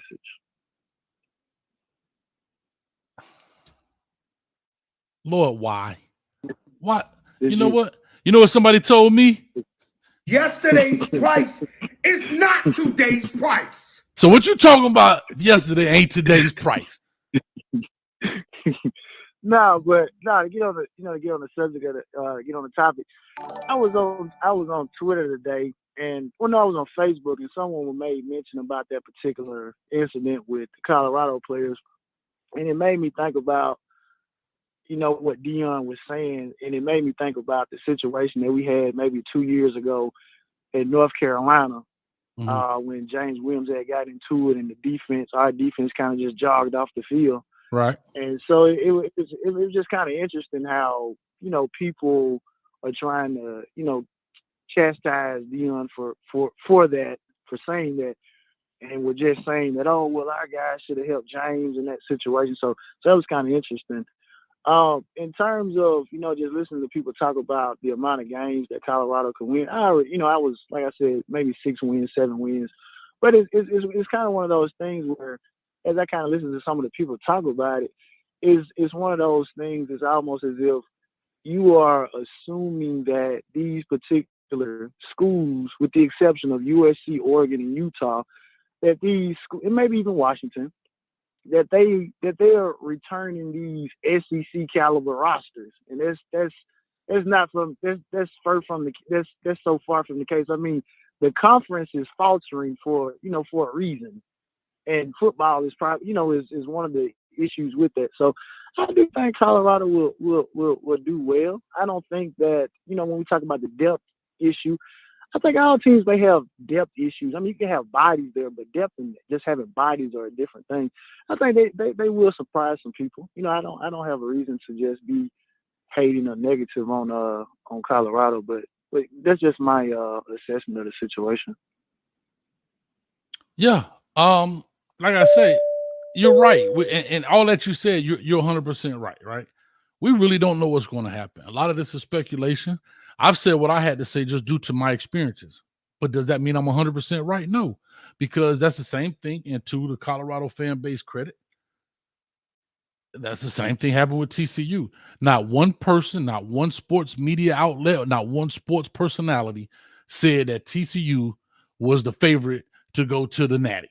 Not one. Not one. No. And if that question Not was even after ever raised, they would have got laughed out the building. Imagine just one lonely fan at one of those Home Depot the game days, and he steps up and he says, "You know, TCU is going to go all the way to the Natty." They would have laughed him out the stadium. They probably would have Baker act him and put him in the crazy house. So to that point, I'm just saying, so to that, we're all speculating. A lot of us are giving it through our experiences. A lot of people are doing it through fandom. A lot of people are doing it because they're dissecting these videos, the Well Off and the Uncle Neely videos, and they think they see something, or they know they see something. But at the end of the day, it is all true speculation. And that's really what it is. It's content, guys. It's information. Everybody's talking about it. That's what his whole purpose was to get people talking about it. I actually added a segment on my channel because it's hot as fish grease. It's just that simple. Of course. Yeah. Yeah. But yeah, Coach, just get back with me. The people need to know whether or not they need to put you on the list to get your student loans paid off. So you know what? Just let me know. You know what, Shad? Right. You know what? You going on the shirt too. Matter of fact, let me write you down. Shad 1419. And I'm gonna put your name in bold. You going on the second version of the shirt right there. Because you are a hater, number 70. You hated number 71. Thank you for that night. All right, brother. All right, we going to 1561, excuse me, 1561 next. Call or talk to us. Give us your name, where you calling from. Well, Coach, Big LT. I'm sorry, say that again. I said it's Big LT, Coach. Big LT, what's up with you, baby? Oh, this is gonna be a good one. This is gonna be a good one. What's going on, bro? Well, first I was wanted to address with that one caller was calling in. He didn't have his information and his facts together when he was talking about what they got. He didn't even know who they was on the schedule and stuff. Didn't even know, thought Arizona was ranked. DeMoy Kennedy is not in the yellow jersey. He haven't been in a yellow jersey in almost a week or two now. Yeah, I mean, I addressed that, but go ahead. Mm-hmm. Yeah, and talking about Kennedy is when in pads. Kennedy ain't in pads. He's not hurt. He ain't been in pads for a reason, because they got their little rest day periods or whatever. Giving certain players their little rest days or whatnot. And then the Oracle, she drunk. Hey! Don't you hold up! Don't you but. LT. No, LT. Drunk, I will take this left hand. Oh, that was my right hand. And I don't even see why people will want to see if she is she so right. Hold up, LT. Don't you, LT? Let me tell you something. Want that LT, God dang. Oracle to come through if it's so called true. LT. That's the Oracle, LT. Now, you don't question the Oracle, because I'm telling you, it's gonna get worse. That's your Oracle, man. It's gonna get worse for you now. I'm telling you. I believe in Jesus Christ the Savior. You can. I don't believe in the Oracle. We talking about the football Oracle. Now, come on, man. Y'all be going too far. See, that's how the Colorado fans be. Y'all be going too far. Hey. Yo, you know well, what? She go too far coming on there talking about all that foolishness and stuff, man. You know, I'm gonna give you everything I got. But you know, I'm gonna let it.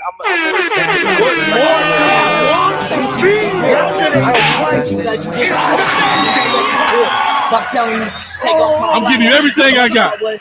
You lucky on that day I was acting cool, cuz I told you I ain't got time. I ain't got no more left. Today I got time, cuz. Talking about the Oracle like that.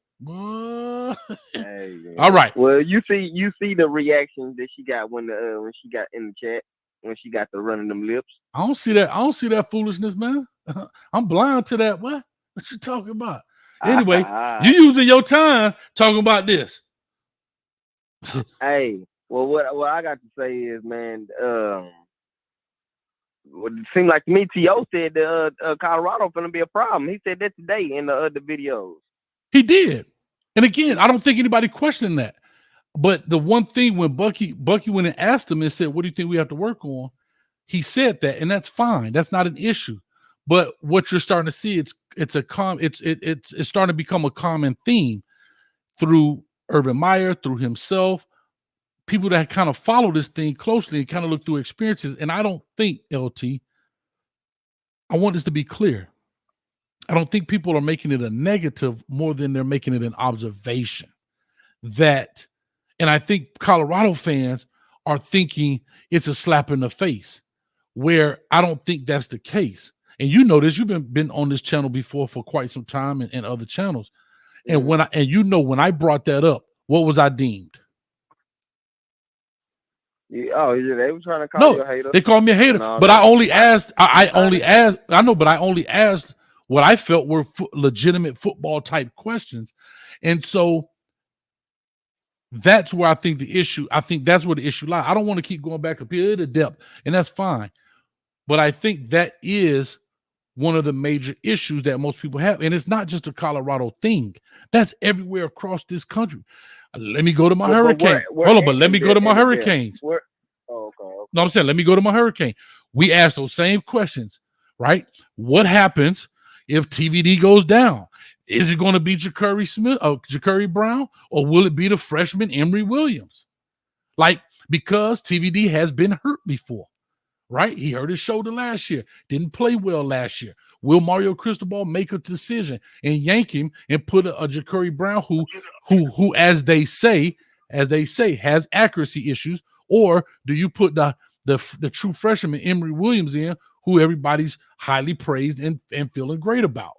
So these are legitimate football questions. No, you don't know, but it's content. It's football. It's football talk. Mm-hmm. That's all. Which is what you correct. You correct because what gave them content in football talk last year when Chandler Morris went down and Max Duggan ended up leading the team to a national championship. Well, nobody expected Max Duggan to do that. Just like if Shador go down, who's to say that a quarterback out of that roster won't step up and lead them to a 6-game win season? Still. I'm with you. Prince Lemuel Israel, if I said it wrong, if I pronounce it wrong, I apologize. He said you got 15,000 fans saying land the plane. Dang. And this is a Colorado fan right here, LT. Look how young people turning on you already, boy. What's going on here? I'm not worried about none of them folks, man. Okay, I pay my own bills over here. I bought that plane ticket. But true story. Yeah, and like I'm saying, and then the quarterback for TCU, man, he ain't even played a full season yet in his college career. Not one. Right. Hadn't even played a full season, man. So I mean, we don't know what's going. This is going to be his first time playing up on a offensive coordinator for he ain't even played a full game under no offensive coordinator. He got the man then couldn't score in 3 quarters last year against the last year's squad.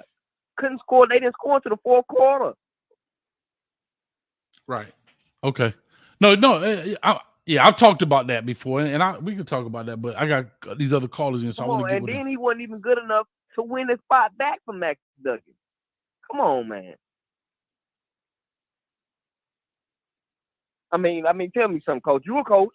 He can't even win. If he's your starting quarterback, he that good, he can't win a spot back later on in the season or something. I just think he was better. I think Max Duggan was better than him. What I really think happened is that I believe that player, I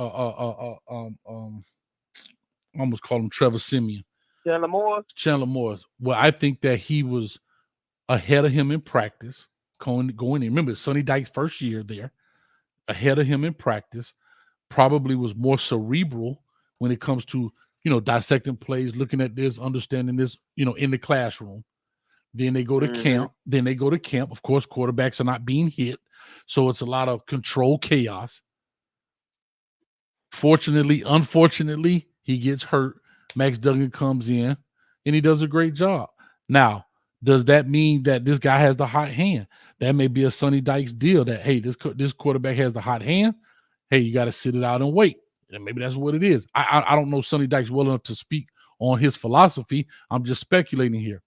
But I will say this. Sonny Dykes has been around a long time, and I don't think we can downplay the abilities of Morris because he did win the starting job to start it off. So he has something. Now, what he has is a different, but he does have to have something to win the starting job at the beginning of the year. So he has to have something. He's not just a Rudy Poo. You know, he ain't a namesake in that sense. But I got to push on LT. I don't think he a Rudy Poo. He was an All-American. And then who he throwing the ball to? They number one wide receiver, the transfer from Oklahoma State. I get it, bro. Like it's those same questions. I'm with you over there. They got TCU gonna have somebody to play, but again, at the end of the day, September 2nd, gonna tell it all. And stay tuned. Y'all become members because Coach might be watching it together with y'all. So y'all stay tuned. Anyway, let me push on. You know what you need to do. You need to come on down here to DFW and come to the game, Coach. Nah, I won't do that one. Not that interested, but I will. Nah, I'm just teasing. I will come down there. I will, but I'll definitely be at the USC game. I already paid my ticket. I'm ready. I'm ready to rock and roll. Okay. Don't be surprised if Prime don't bust out them Louis V uniforms in that USC game. Man, guess what? I'm cool with that too. If he like it, I love it. I don't care if they come out there with white t-shirts and shorts on over their pad. I just need you to a W or L. I'm being funny, but what I'm saying is, for me, that I don't care what they come out in. At the end of the day, it's W's or L's. That's all Coach Hayes care about. I'm just being like, I've never been a person. W's our way in Colorado. That's right. I've never been a person like even our Miami fan. They have whole shows on uniforms, or is Nike better than Adidas? That's great for them. I'm not knocking them. I don't care. I've never seen a player say, man, we won that game because we had a Nike check on our shirt versus 3 stripes. Like for me, as me personally, I get it as content, like I'm talking about. I don't give a damn what they will. And they already winning. They on ESPN, they in everybody's mouth. Yes. Everybody talking about Colorado like they won the championship. You're right. 2 years back to back. You're right. And you know why I know uniforms don't matter? Because go look at Alabama. They've been wearing the same uniforms probably since inception. Right. Crimson jersey, white pants, or white jersey, white pants, helmet with number on the side with a stripe. And that's it. There ain't going to be no variations. So at the end of the day, uniforms are cool. They're great. Well, how many games do they got to how many games do they got to win for them to get ranked, Coach? Who? See you. If they go, I'll say this: if they go 4-1 in the first 5 games, they might get 25. They might get ranked 25 because they will have been knocked off one of the Oregon or USC. Like I said, I'll give them 4-1. So one of those losses. I think if they beat TCU game 1, they're gonna rank them top 25. I don't think so. That's a remake team. I don't think so. No, it don't matter. It doesn't matter. You got to think all the LT, I gotta push on, dog. Listen, LT, do me a favor. Either hang on or hang up, call back. But I gotta give other people time, dog. I got to call back because you still charging me, man. Oh yeah, well hang up and call back then. All right. Appreciate it. I don't even know what I'm charging. I don't know what he's talking about. All right, we're going to 29.79. No, I apologize. 14.35. 14.35 was up first. 14.35. Call or talk to us. Give us your name, where you calling from. What's happening, Coach? Coach me up, Coach. Just Terry, man. All right, talk. You said who? Tony? Terry. Okay, Terry, talk to me. Yeah. Hey, man, what's happening, man? Here we go again. What they smoking? Is he in Dallas? Is it legal there to smoke and do what you do? I guess I don't know, bro. Nah, he's passionate about the team, and like I tell people, there's nothing wrong with that. They're passionate about the team, and I'm cool with that. I have nothing wrong with people who have passion. Why Colorado fans think they're the only team that got better? They're not the only team that got. You think USC, UCLA, and Oregon all looked around and said, you know what, we were satisfied with having a good offense but a sucky defense. We was good with that. If you look in the transfer portal, since they so big in the transfer portal, look at what USC and them got. Them boys reloaded on the defensive side. They wasn't playing. Mm-hmm. Like, and my thing is, damn all the injuries. I don't care nothing about that. I think everybody's gonna stay healthy because I want to see all these young men succeed. Agreed. But I'm gonna tell you this. This the thing. Everybody that they going against that's worth something is in the second and or third year of being in that program. That's the difference. Mm-hmm. So when I'm watching well-off media and I see Colorado in a fight and in a scuffle, I'm like, bro, y'all ain't got time for that. Y'all all just got there after the spring. What make you think you got time? I don't care if it's 5 seconds, 5 minutes fight, brawl, people walking away. I don't care nothing about none of that. Y'all don't have time to play. That's not y'all got scheme to learn. Y'all got technique to learn. Everything, culture to build. All these other teams ain't got to worry about a culture. They know what they are because they in their second and third year of being in it. That's why Dion got to tell you, you got to fight with everybody. The other teams ain't got to hear that speech. They already know that because that's their culture. So I'm going to land with this. Mm-hmm. They can have all the little optimism they want to have and have all that vigor and fight. But, bro, at the end of the day, listen, you can judge TCU on that last year performance, but ask Nick Saban how hard it is to win road games in college football. This ain't the pros. It's different. Nick Saban and them, he had the best quarterback in the league last year, damn near one of them. He went to Texas and almost got his crown took. They went to Tennessee and Tennessee took him. It's hard to win on the road. I don't care how good you are. That's true. That's why they call it home field advantage. And just knocking them boys off, you tripping. Yeah. All right, man. Good show, Coach. I love the culture, man. I love what you do. Keep doing what you're doing, bro. Appreciate you, man. Hey, man, you from Baltimore? You already know. I can hear it. Already know. I thought you recognized me from last time, bro. I'm listening. Yeah, well, I heard that. What you do. I love it, man. I appreciate you, dog. You and Jay, boy, between you and Jess hilarious. What y'all do? Anyway, I feel like going to watch The Wire right now. But anyway, let me push over, man. I appreciate you as always, though. Thanks, Terry. All right, man. All right. Real quick, let me give some love to Dono CW in the building. He says Colorado versus Miami in the Ajax Scrub Bowl. You know what? You could take that 199 and you can scrub that right across your face. CW with that foolishness up in here. All right. Also, I want to give some quick love in the building right here to, I'm going to just say Chris for the $20. You see what it say, right? What does it say right there? Your number one hater.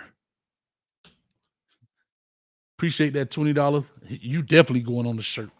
Chris, let me see. Chris, your number one hater. Hater number 72. Matter of fact, I might put you up there for the $20. I might put you up there first. You never know. But anyway, I appreciate it. Thank you for the $20, though. Appreciate it. I'm just teasing. Having a good time. All right. Let me go on and get to the next caller. Oh, my God. So many people. 2979. Caller, talk to us. Give us your name. Where you calling from? Lord have mercy. I am so sick and tired of everything I am hearing up here. Okay. Listen to this. May I ask first who's calling? Coach Prime. May I ask first who's calling? This is Stella. This is Stella. I've been seeing you in the chat. Thank you, Stella, for calling, first of all. Thank you so much. All right, you're welcome. So listen, y'all, okay, if you follow Coach Prime at Jackson State, everybody knows he keeps receipts, right? Y'all don't think he putting out stuff that he wants you to see? Because he sees everything that's going out on his team. He's putting out all this stuff, and everybody's looking, and they're making these assumptions. You know what? They're making these assumptions, and, you know, they're like, oh, they're going to do this. They're going to do that based on this. You know what? I wouldn't be surprised. I'm not going to say what he can do, what he can't do, what will happen, who'll get injured, all that stuff.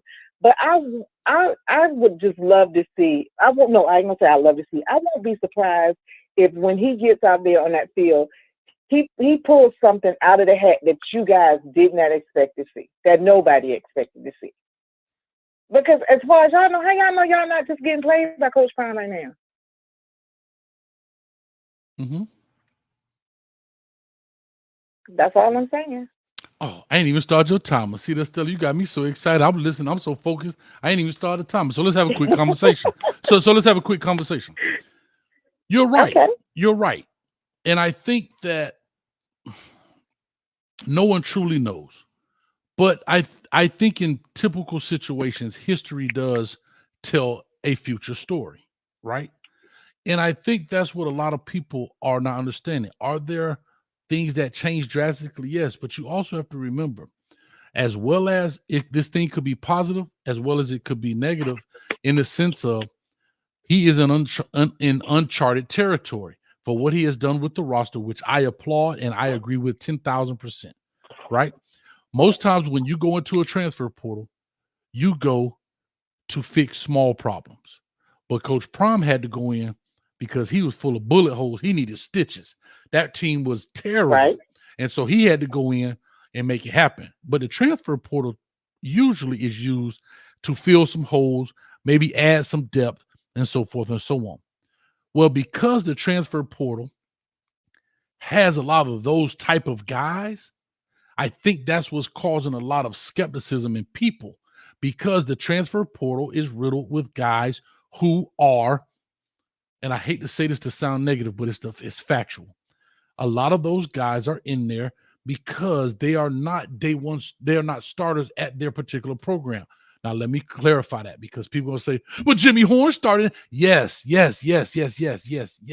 I know those people started and they transferred. However, that goes back to the whole depth conversation. As you look at these guys and you look at the guys that's transferring in, you may have a Jimmy Horn who was at USF. You may have a Weaver that's at USF. Besides a Travis Hunter and an incoming freshman in Kamani McClain that are maybe top-notch guys. The rest of those guys, within their own right, and I don't mean this negatively, played a journeyman's role wherever they came from, respectively. Does that kind of make sense what I'm saying? Yeah, I totally get what you're saying. It does make sense. But also, too, nobody's taking into account that a lot of these guys that were snatched out of the portal, these are starving guys. These are guys that are hungry, and he laid out a full course meal, and they're ready to play for somebody who's taking a chance on them. Because for a lot of them, it's their last chance. It's either now or never. And a lot of times when you have that mentality, is now or never, that can take you a long way. And I believe not so much as depth or experience or all this other stuff, but I think it's that will that's going to drive this team to be more than what people think they are going to be this year. That's what I believe. I might be wrong, and we'll see starting September 2nd.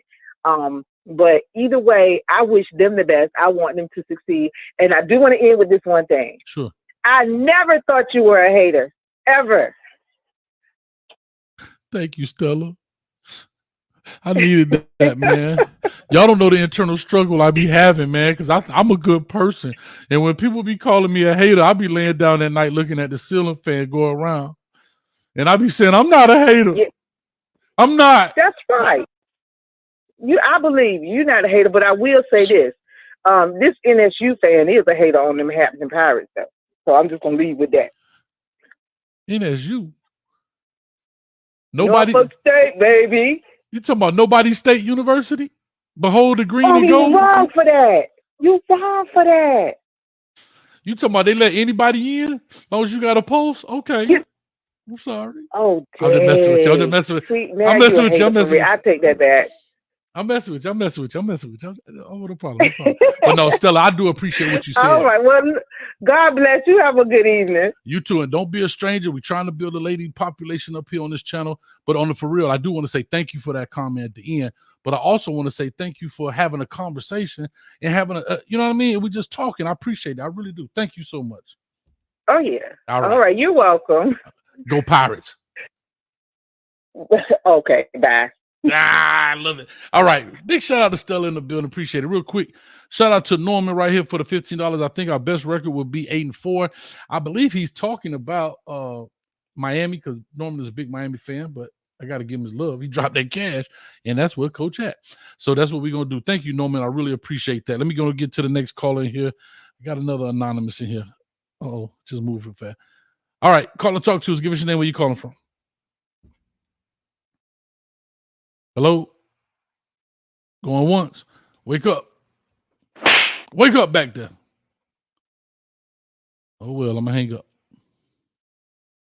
Oh, let me try it again. Hello? Hello? Oh, is this Ms. Wilcox again? Yes, it is, because I don't want the young man to feel any kind of way. And the thing is that what I was giving him, I'm giving him 4 months ahead of the events that already going to happen. That's how I read. I channeled his intellectual attitude, his mindset. Okay. I read people spiritually, so that when I first came on your show and let them know that Coach Prime life was way before time and before he got picked to be the coach and had to leave Jackson. So I want people to understand, when I channel somebody, that's spiritually. It's not past them. And a lot of things that we can say, we're not allowed to say. Yes, and that's why I tell you, read between the lines and think. Because, you be punished now, you can't say everything.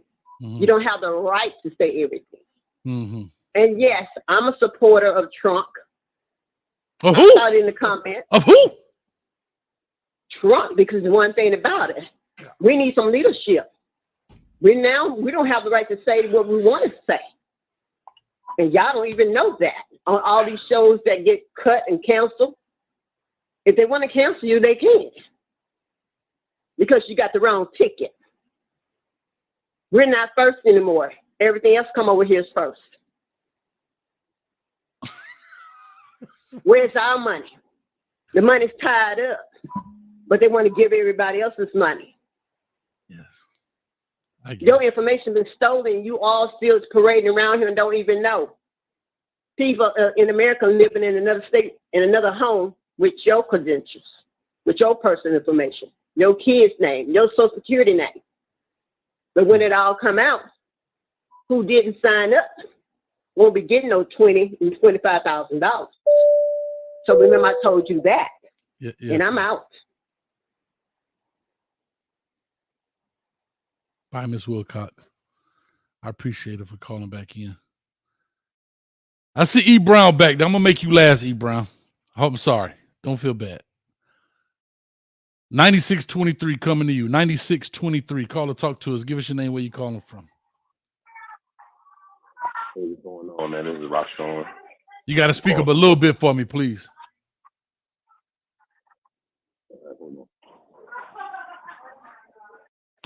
This is Rashawn. I'm calling from Brooklyn. All right, Rashawn from Brooklyn, baby. What's up? Talk to me, man. What's your thoughts on this, man?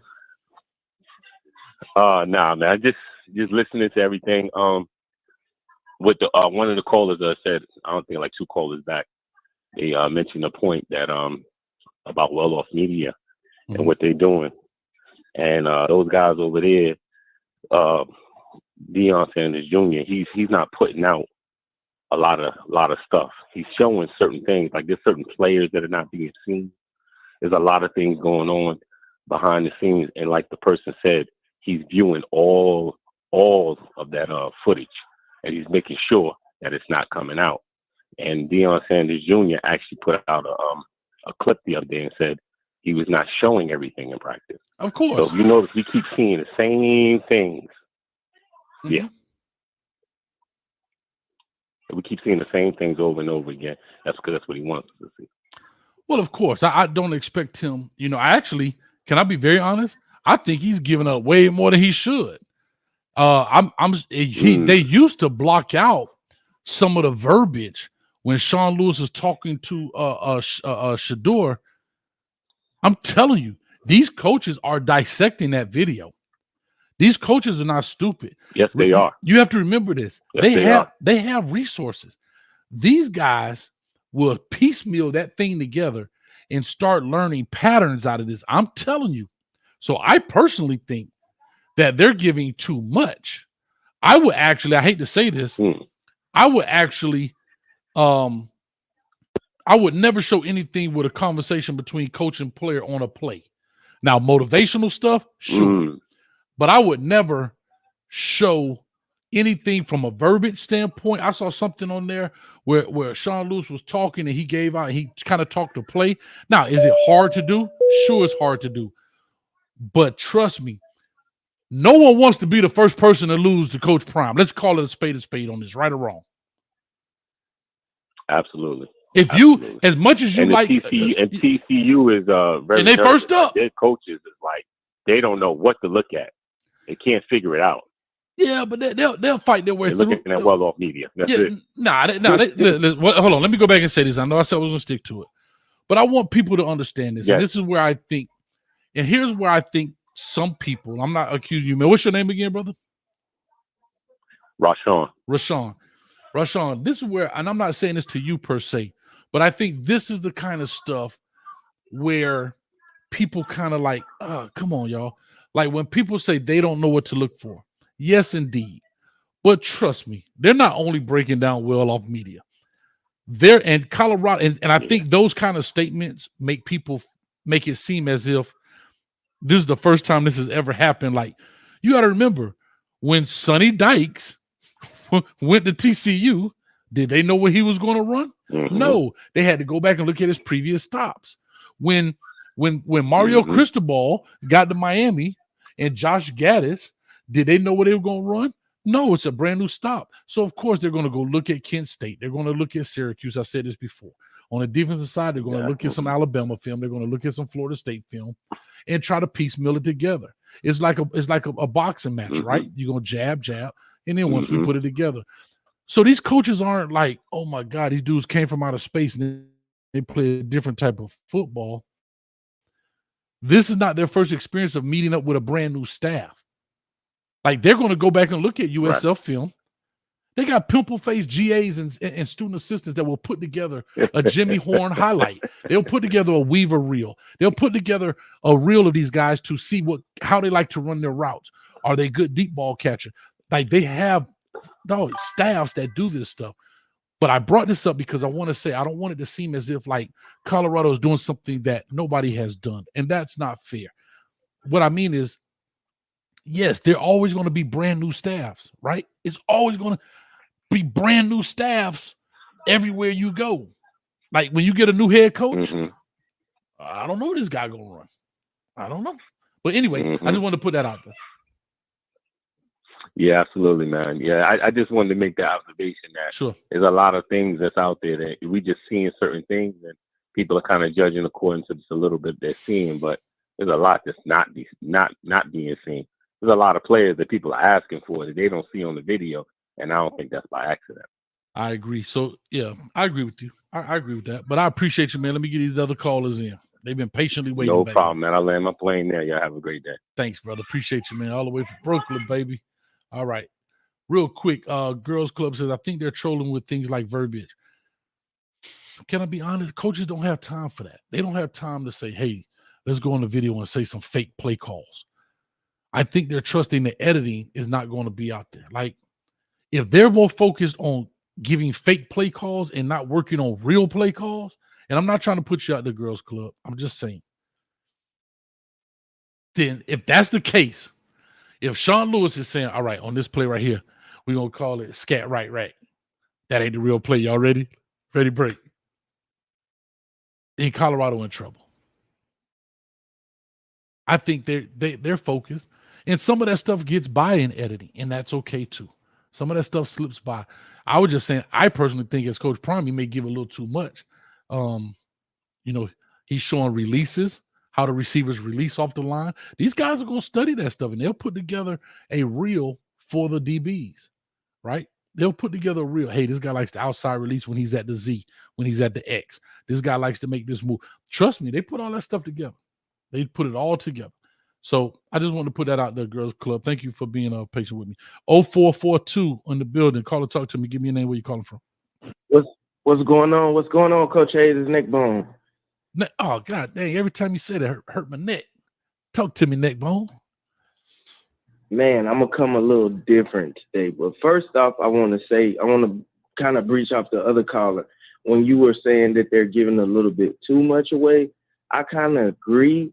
But like I said, if Coach Prime was able to pull this off and have a positive season out of this season, man, I would say he will be the greatest to do it. Like I'm looking at the plays that I feel like they can really get away with. Mm-hmm. I'm seeing Jimmy Horn over the top, him catching the ball on the out routes, and I feel like if you can get a linebacker to put a hit on him in the first quarter, I mean, just stuff like that, like giving away weapons like that. I feel like he can be very vital, like in the game. But you know, certain defensive coordinators, they'll study like certain players. I mean, he can't hide everybody, and they only got so many players. But forget that. My thing is this, and I'm gonna spend it a little bit. If y'all don't know who number 13 is, that's that quarterback. I've been watching him, and he to me looks a little bit more fluid than Shador. Holy shit! And I'm saying, shut your mouth right now. You shut it. Say, man, say. And I was one of the guys, and I want to hold up. I ain't gonna let you wait a minute. Neck bone. Hey, Colorado need a backup. That was me. Neck bone. And I think they found one. I forbid and it. The way it's looking, and I'm a real college football fan now. I'm watching every game, win or lose. I'm gonna be a Coach Prime fan all the way. Neck bone. I forbid third, fourth game. Watch out, man. Neck bone. I forbid. Do me a favor. You got me on speakerphone. You got me on speakerphone. I got you on speaker because I got my phone charged. All right, do me a favor. I need you to hold your phone up like this, but I need you to hold it a little. I need a little distance. I need hold it about a foot and a half away from your face. I want to make sure I get some good leverage on this one. Go ahead, hit me with the right. I'm a block it on. I'm a dip. You missed me. That blasphemous speak. You talking about serious, though, you talk? Hold on. You talk about you talking about the Heisman candidate gonna sit down for the backup JUCO? And this is the thing, and I don't want to read this wrong because I know it's gonna be a lot of people that's blowing me up in the chat. But guys, just look. You want a guy to come in and play, and we talking about depth. You want a guy to come in and play. No, you ain't say play. No. Come in and play. I'm not gonna allow you to backpedal like Dion on this. Nope. I'm not. Nope. I'm not gonna allow you to backpedal like Dion. You ain't say a guy come in and can play. You didn't say. You know what? And I'm sorry, Tanisha, but he brought it up, so he opened the door. I'm gonna walk through it. If number 2 breaks a shoelace, you didn't say, "Hey, I feel like we're in good hands with 13." You said and implied that 13 is better than 2. If the chat with me, let me get an amen. Wait a minute. That's hold on. That's what you said. And then before you cut me off, I was gonna say this. That's what I was gonna say, and it will make more sense because I know how the people go crazy when I say stuff. Because sometimes I be having to think about stuff before I say it, and I'm working on that. But this is the thing. We might be not seeing some of the good stuff that Shador is doing. Like all we seeing is a deep balls. All I'm seeing mainly is the deep balls over the top. And I'm seeing a lot of quick game. But it's some stuff that Coach Prime might not want to show everybody that Shador is doing. So I'm going to have to applaud Shador for his ability to be great. But I see that guy, he's able to take hits. He does, even if he has it, he don't even got a yellow shirt on. He going through the line like, okay, hit me if you don't. I might run you over. Well, I'm gonna say that we're not seeing that from Shador. Neck bone. And that's what he's gonna be when he makes it to the league. He's gonna be that guy that's in the back. He's gonna be the guy that has to prove something. So I'm seeing that from the second string, and I'm kind of impressed. I ain't gonna lie. So I know my time and my plan and lane. Oh yeah, and it crashed. Please grab your bag and exit out the side door. Because guess what? All right. I'm just messing with you, dog. Everybody that said amen. I'm just telling you, go back and rewatch and how it sound. Because you're going to say, hey, matter of fact, you definitely going on the shirt. Oh, you said something bad about Shador. Put it in big bold letters. I don't care. I said what I said. Hater number. You were 73, but I'm putting you at 100 since you're getting bold with it. Hater 100. That's right. Anyway, hold on. Even Prince agreed with me and said amen. Now, if I can get Prince to agree with me, boy, boy, y'all in trouble. Anyway, but I'm just teasing you, man. Hey, everybody's entitled to their opinion, man, and I totally understand. Let me go and get to the next caller, G. All right. Thanks, man. Appreciate it, Neckbone. All right, that's Neckbone in the building, man. Over 200 people in the chat. Like I said, we're still looking for 2 more spots left in the fantasy draft. If you want to join, it is pinned at the very top. It is pinned at the very top. I'm coming to 83.77 next. It is pinned at the very top. 2 spots left. $25 will now get you $250 if you win it. The draft will be happening on Monday, so you got to act fast. We only got 2 spots left. All right? Don't hesitate. It's a lot of fun, and you're going to watch football way different. Way different. Trust me. I had to learn that. Whew. Man. Hurricane Kilo. It's hard out here for a player, boy. It's hard out here. All right. We're going to 83.77. Call or talk to us. Hey, how you doing, Coach? This is Prince. Lemuel. Oh, Prince. God the mighty. Prince, you've been tough on him in the chat. It's your first time calling in, right? Hey, yeah, it is. It is, bro. I'm in Cincinnati. I'm from Raleigh, North Carolina, so I do know about winning. So, but I do want to apologize to the chat. I was the one that was being sarcastic and said about Trump, so I do apologize for that. You owe me a slap for that. Hold up. Hold your chin out. All right, I got you. Go for it. No, what I wanted to say is I play football, and when you're in the trenches for about 2 or 3 weeks, you get frustrated, and you really want to fight. So that's basically what happened in football. I mean, and then all over the NFL, it's been fights. So it happens in football. Sure. So I just want to say that. And then on top of that, it's a bunch of Coach Prime hate. I'm a Dallas Cowboys fan, so I've always been a Coach Prime fan. So, you know. I know you in America's team. Don't hate, bro. No, I know Don't you hate. in. Don't Hold on. hate. Hold on, Prince. I know you in the cult. You part of the cult. If you a Dallas Cowboy fan, you in the Cowboy cult and the Colorado cult. You cut it out. Hey, and a UNC Tar Heel fan. Don't forget about the champions now. I can't say nothing. I can't say nothing. Y'all beat us 5 years straight. So after this year, you ain't gonna be talking that. Colorado. But Cowboys. But I want to say, bro, I was gonna say you're not a hater, bro. Trust me. Thank the you, only man. haters I know always say haters. So you're not a hater. You're a good dude. I like listening to you, bro. I'm a truck driver, so usually I'm on the road and I can't call in or I can't text, but I'm just got off, so I really do appreciate your content, bro. Keep up the good work. Thank you, man. And hope to see you in Colorado, bro. I'll be there, man. And listen, I'm gonna say this to you. Don't be a stranger. It's my first time actually seeing you in the chat. So I appreciate you stopping by, man. Call on in. I appreciate those comments. Be safe out there on the road. A couple of guys here are truck drivers, and they always text me or DM me and say, Coach, man, I love listening to it. You help me get from one state to another. Because one thing about this show, it ain't gonna never be an hour. I always say an hour, but trust me, it ain't gonna be an hour, dog. So let me ask you this real quick before you go. Yeah, and they say I'm gonna get messy, but prior to you becoming a Colorado fan, you said a Tar Heel fan. I mean, like I said, no. Well, first of all, I mean, once Coach Prime went to JSU, then I, began to watch. I'm a Coach Prime fan, but I do like Colorado.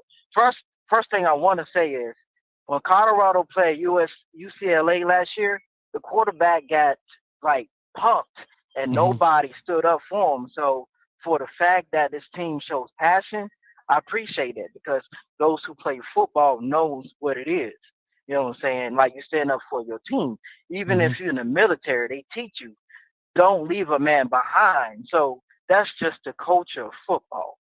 So for people to say they don't understand it, like to me, for all this week from ESPN everywhere, everybody talking about this, man, y'all don't know shit. Excuse my language. Y'all don't know nothing. So. Did you hang up? Oh, I thought you hung up. No, I get it, right? And again, it's all fun, it's all speculation, and it's all great, man. I like I said, I do want them to be successful, and I will say this, and people may not agree with this. I gave them the 6-6 record, Prince. I believe that will be a successful season based on all of the uphill battles that he has and that he's going to endure this season with all of the changing, the culture building, bringing guys in that have never been together before, have never even played before. They didn't even play a spring together. There are so many variables to this that I really believe that 6-6 is a great foundation to build on for the next years coming. and I think he'll do awesome. I really do. I just think this year, and I'm gonna say 9-3. I'm not gonna say 12-0, but I want to say 9-3. I believe still may be a stretch, just because of so much you have to go through. Not saying they won't play competitively. Not saying that they won't beat some people that they should beat, but they may lose to a team that they're not supposed to lose to, and that's okay. Also, that's also part of the learning process, and that's what I'm eager to see this season. How this thing plays out, not about wins and losses, but how it's built. Yeah. Oh yeah, 6-6 is good, and 9 wins is good. People don't realize they hung 9 up wins until awesome. halftime with TCU last year, so that's why I said they gonna smack TCU based on last year with the team they had. Damn, Prince, we was in a good place. I Prince, agree. 6-6 Prince, is good. hold up, Prince, hold up. Yeah. We were in a good. You're not driving, are you? No, I'm not. All right, cause when I slap you with it, I ain't want you to lose the steering wheel. Prince. No, look at the stats from. No, look at I the don't stats care from about last that. year TCU game. But They see- hung in there until halftime. So go look at the stats All right. with the team they had last year. Okay, I'll say 2 things, and I got to push on. I see CEO back here. Oh, I definitely got to talk to CEO. Listen. Oh boy, don't bring up Brown. Please don't bring up Brown. Okay, so here's my thing. Here's the funny thing about, I'm going to just say new CU fans. It is funny. I've said this before. I even tweeted this. To me, it is hilarious that new CU fans want to bring up last year's Colorado team to talk about how they played against TCU, to say how the new Colorado team is going to do against this TCU team. But if anybody ever brings up last year's Colorado team, they'll say we're not the same team. That's first. Second, Sonny Dykes was in the same exact boat that Coach. See, this is what people are not thinking about. Sonny Dykes was in the same exact boat that Coach Prime is in right now. What do I mean? A brand new team, doesn't really know what he has, comes to find out. I always say fortunately, unfortunately, because I don't like injury, but comes to find out that his backup quarterback is better than his starting quarterback. Right? I mean, just think about this. Sonny Dykes was learning his team as well. He was learning his team as well. That's the same boat Coach Prime is in. You don't think Sonny Dykes practiced? Yes, he practiced. They did drills. They did scenarios, 2-minute drill, 3rd and long, 3rd and short, 3rd and medium, backed up in the end zone, take the safety punt. They did everything. But you don't know until the bullets are real when you play in that team, and you played and you figured it out. And that's this is why I say TCU beats Colorado, not because of who's better, but I think because of experience. And they have some athletes, but I think experience is the deciding factor in this game, because now TCU, who had a phenomenal year, but they also, the continuity is there. The glue is drying. They're not their first game. So when people make that comparison, you're not the only one, Prince, but when people make that comparison about how TCU played last year and what they're going to do, well, Sonny Dykes and Coach Prime are switching roles. Because remember, was it TCU coach? That wasn't his first year coaching too? Wasn't he only that 1 year? Maybe I'm wrong. I believe so. Maybe I'm wrong. So, like, we got to put stuff into context. And that's where I think we're calling that narrative because it fits your narrative, right? So I'm looking. Oh, is it basketball? No, it's football. Couldn't even find the doggone thing. All right. Mel Tucker. Thank you, Coach. Carl Durrell was there. You just made Carl Durrell was there. made your point in the chat, bro. What you mean? Look at the chat. It's funny as hell. What they say? What you mean? Oh boy. What they say? I'm listening. You just made CU fans' point. What you mean? You just made the point. So what did I make? Explain it to me, please do. Explain it to me, because I got to go back and read it. So I wasn't following it. All I know and all I can say about TCU, it's gonna be a good fight. And then, like I said, TCU lost a lot of players, so I just see them losing to CU, honestly. Okay, And hold I'm on, willing to hold bet on, hold on, hold on, hold $100. on, hold on, hold on. Because I ain't going out like Willie Lump Lump. I gotta see what y'all talking about. What y'all talking about? I'm trying to go back and read this because I don't want to miss it. TCU ain't beating. Okay, I'm reading this. Experience is so big in college football. Okay, TCU. I feel it though. You just said Sonny Dykes was new. Sonny Dykes wasn't new last year.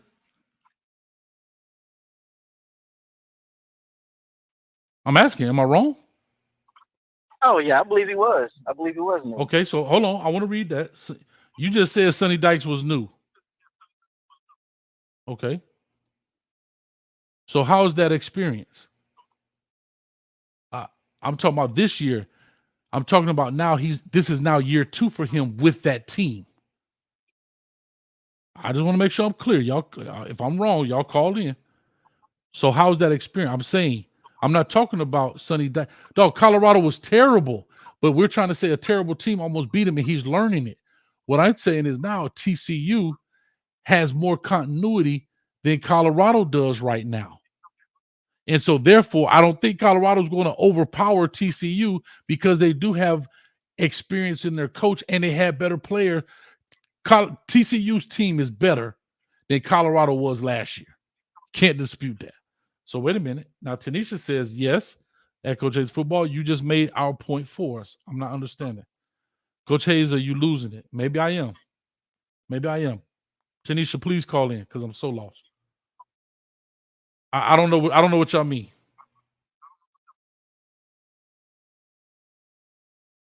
He said, "Man, you double talking." I don't get it. I'm lost. I'm lost. I'm lost. Anyway, I appreciate it, man. Let me get the CEO. I need somebody to explain that to me. Tanisha, call in, please, or Lamar Brown or whoever. Oh, she's calling in right now. CEO, coming to you. Appreciate you, man. Be safe out there, Prince. Don't be a stranger. All right, brother. All right, I guess he hung up. All right, Tanisha, I'm coming to you, but I got to get CEO on first. CEO, talk to me. E. Brown, you just part of the furniture. You in the back. I'm sorry, man. Yes, TCU head coach. That was his first time in the ham when making it to the big show. Okay. So that clears up that. You say he got experience with year 2, where they lost 8 players. Okay. And retained the quarterback that got knocked out of the first game who didn't know how to run. The only reason they made it as far as they did is because of the athletic quarterback that they had that they no longer have. I find it interesting how you're so adamant about TCU being well prepared. You see this dude they got that's 6'5", 450 pounds. You know this motherfucker. I'm sorry. Dude, how he passed the physical? He can't play nothing but a third down play, nothing but 3rd and 1. What are you going to do special? They're going to have to call a timeout to get his big ass. They're going to have to call a timeout to get him in the game, and they're going to have to call a timeout to get him out the game. Name 3 players on TCU team for me. I don't need to. I don't know. I can tell you right now. I don't know. I just requested. That's all I said I don't know. I just straight up. Request. I'm not gonna flip or nothing. You I don't adamant know. about believing that they prepared enough, they're skilled enough, they're athletic enough, and you can't name 3 players on the team. No, you're But right. You're 100% right. Believe that they're gonna win. I am. Because the coach is in his 2nd year. No, I believe. Let me go back and clear this up. Like I clearly said numerous times, and you've been on these shows. I clearly said that experience is going to take over in this game. I know Sonny Dykes as a whole, as coaching, and I know what I know in these experiences. I don't have to necessarily see a bunch of players. Everybody talking about they lost a bunch of players. I know they brought some guys in, but one thing I do know, coaching continuity plays a big role in winning ball games. Right now, there were some changes. I get it. I totally understand that. But I can tell you right now that TCU may not be as good as last year, Hell, they may only win 5 or 6 games. I don't know. Don't necessarily care. But you have to also remember this. When I'm talking, I don't care about what their season looks like. I'm talking about when they meet up with Colorado. That's it. That's all I'm looking at. I'm not like they could go 1-11, but that one win, I believe, would be against Colorado. And that's not hate. It's because of why I've said what I said. Lamar Brown I said, don't know how else to spell it. hold on. Lamar Brown said, I'm a fraud. Spell it. Well, call your ass in, Lamar. Oh, I'm sorry. Lamar Brown, call in and tell me why I'm a fraud. Tell this so-called coach dude is a fraud. Nigga, call in. Call in and let's talk about it. Now, hold on. Because the Twitter fingers, call on in. You ain't got an avatar, picture, nothing. Call on in, and we'll talk about it, Lamar Brown, and we'll see who a fraud is. How about that? Anyway, because see, look at we could do what we want to do. I respect your opinion. I respect your view. I enjoy the football talk. I personally, you already know my stance. I ain't got to repeat it. I'm the lone fool that goes against everybody. And say what? And I say they're gonna win the division and they're going undefeated. I said I'm standing on it, and that's my bet. I ain't changing it. I don't care who said what, how, when, and why. And what else did you say? Hold up. Hold on. It's one key number that you left out because people always say, "Who's saying this? Who's saying this?" What did you say? A day with CEO is my tag. My name is Alvin Anthony Jones. I am the fool that said Colorado is going 12-0 regular season. Do I need to repeat it? No, but people always ask, who says this stuff? So I want to say there are living human beings out here that is saying this stuff. But go ahead. When the individual tells me I'm wrong, I need them to know 3 players on the team that's gonna win. Who these 3 players need to be difference makers. Don't tell me 3 kickers. Don't tell me the center, 1 defensive back, and a receiver. I don't care nothing about the USC quarterback was a Heisman. But actually, I want to, on your free time, I want you to look at his stats up against other individual stats. Who is his? I want you to really look at his stats. Who? Caleb. I want you to look at his stats. Caleb Williams? Yeah. So you don't think Caleb Williams can play football? I didn't say he can't play football. You don't think he's good? I'm saying you don't think he's good? I'm gonna go ahead and tell you the excuses that's gonna come up when I win, and I say when I win with Colorado. I'm getting triggered. These are the excuses that's gonna come up. No, these are excuses gonna come up. Well, the Pac-12 ain't really been a conference that's known for defense. That's the only excuse they're gonna come up with. It's the truth, but that's the only excuse. Okay. You ain't name 1 defensive player that came out of the Pac-12 that made a difference in the NFL. Name 1. And again, can I say something? This is the goalpost movement. I don't care about. Can I tell you? I don't care if nobody in the Pac-12 gets drafted. I don't care if they all go play for the I don't give a football league. We're talking about Colorado versus somebody. See, we talk about what people do later on in life. I'm talking about what's going to happen on September 2nd, September 9th, September 16th. Like, those are the days I'm talking. I don't care. Like I said, I think Caleb Williams definitely going to get drafted. But I don't care if he doesn't. We're talking about what they're going to do when they meet up on said day. That's all I'm talking about. Okay. But we'll start talking about, he's not, like when they did Bo Nix the other night on the night show. Well, Bo Nix not an NFL type quarterback. Don't care. Tim Tebow wasn't either, but he's showing up won a natty. Enough said. But anyway. I thank you for your time. I look at Caleb like I look at Johnny Manziel. Yeah. All love. That's all I got to say. That's fine, but Johnny Manziel won. See, that's y'all looking at what they're gonna do later. I'm looking at what they're gonna do now. See, nobody goes back in the record book and say, you know what? Dang, Johnny Manziel beat us. Man, let's scratch out and put an asterisk next to them wins because he ain't do nothing in the NFL. Talking about. All right. Appreciate Well, you, CEO. You know, all right. you know, it's all love, baby, at Thank all you, sir. times. Anytime, brother. Yes, sir. All right. Take care. That's CEO in the building. Tanisha, I'm coming to you. I'm still waiting on Lamar Brown. He didn't even got out of the chat. I ain't scared him that bad, did I? Dang, dog. I ain't scared you that bad, did I? Lamar Brown? Huh?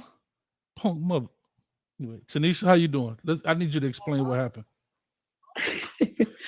Okay, so I don't know if you intentionally said this or if it was an accident, but you were saying that TCU last year had a first-year head coach. And through their first-year head coach, they were able to learn and blah, blah, blah, and grow. Well, their first year, they went to a national championship. But no. So what I was hold on, let me clarify what I mean.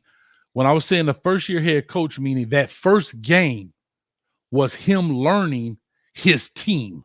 I didn't talk about game 2, 3, 4, and 5. I'm talking about game 1. The reason it may be very slow, and he was trying to figure out my team. What is my quarterback really giving me? Now, once he has something on tape, now they could build off of that. Because when you coach your first game with a brand new team, I did it myself. I have a team. I have them all summer. I have them in the fall, like fall camp. And I know what they give me in practice. But until we play that very first game, I really don't know what my team is. I have an idea, but I don't truly know. And you're trying to feel your way through. You're trying to feel your way through that. And that's why you see a lot of first-year head coaches when they play that mega team, like a bigger team, not like Mercer or Sidewalk University, but a big team playing another big team on a first-year head coach, you kind of see them jabbing it out a little bit to kind of feel it. That's what I meant. Not about how they ended the season. No, I think I know what you meant, but that's not what you said. So that's where it started to go off. Okay. And then you mentioned like the experience and all this stuff, which is a very similar conversation that we have. So that's why we were like, wait, but we said that. So basically all the things that you were saying, because you didn't explain it that way when you said it. So we were like, wait, exactly. Yeah, exactly. So that's why when we were like, wait, you're making our point for us.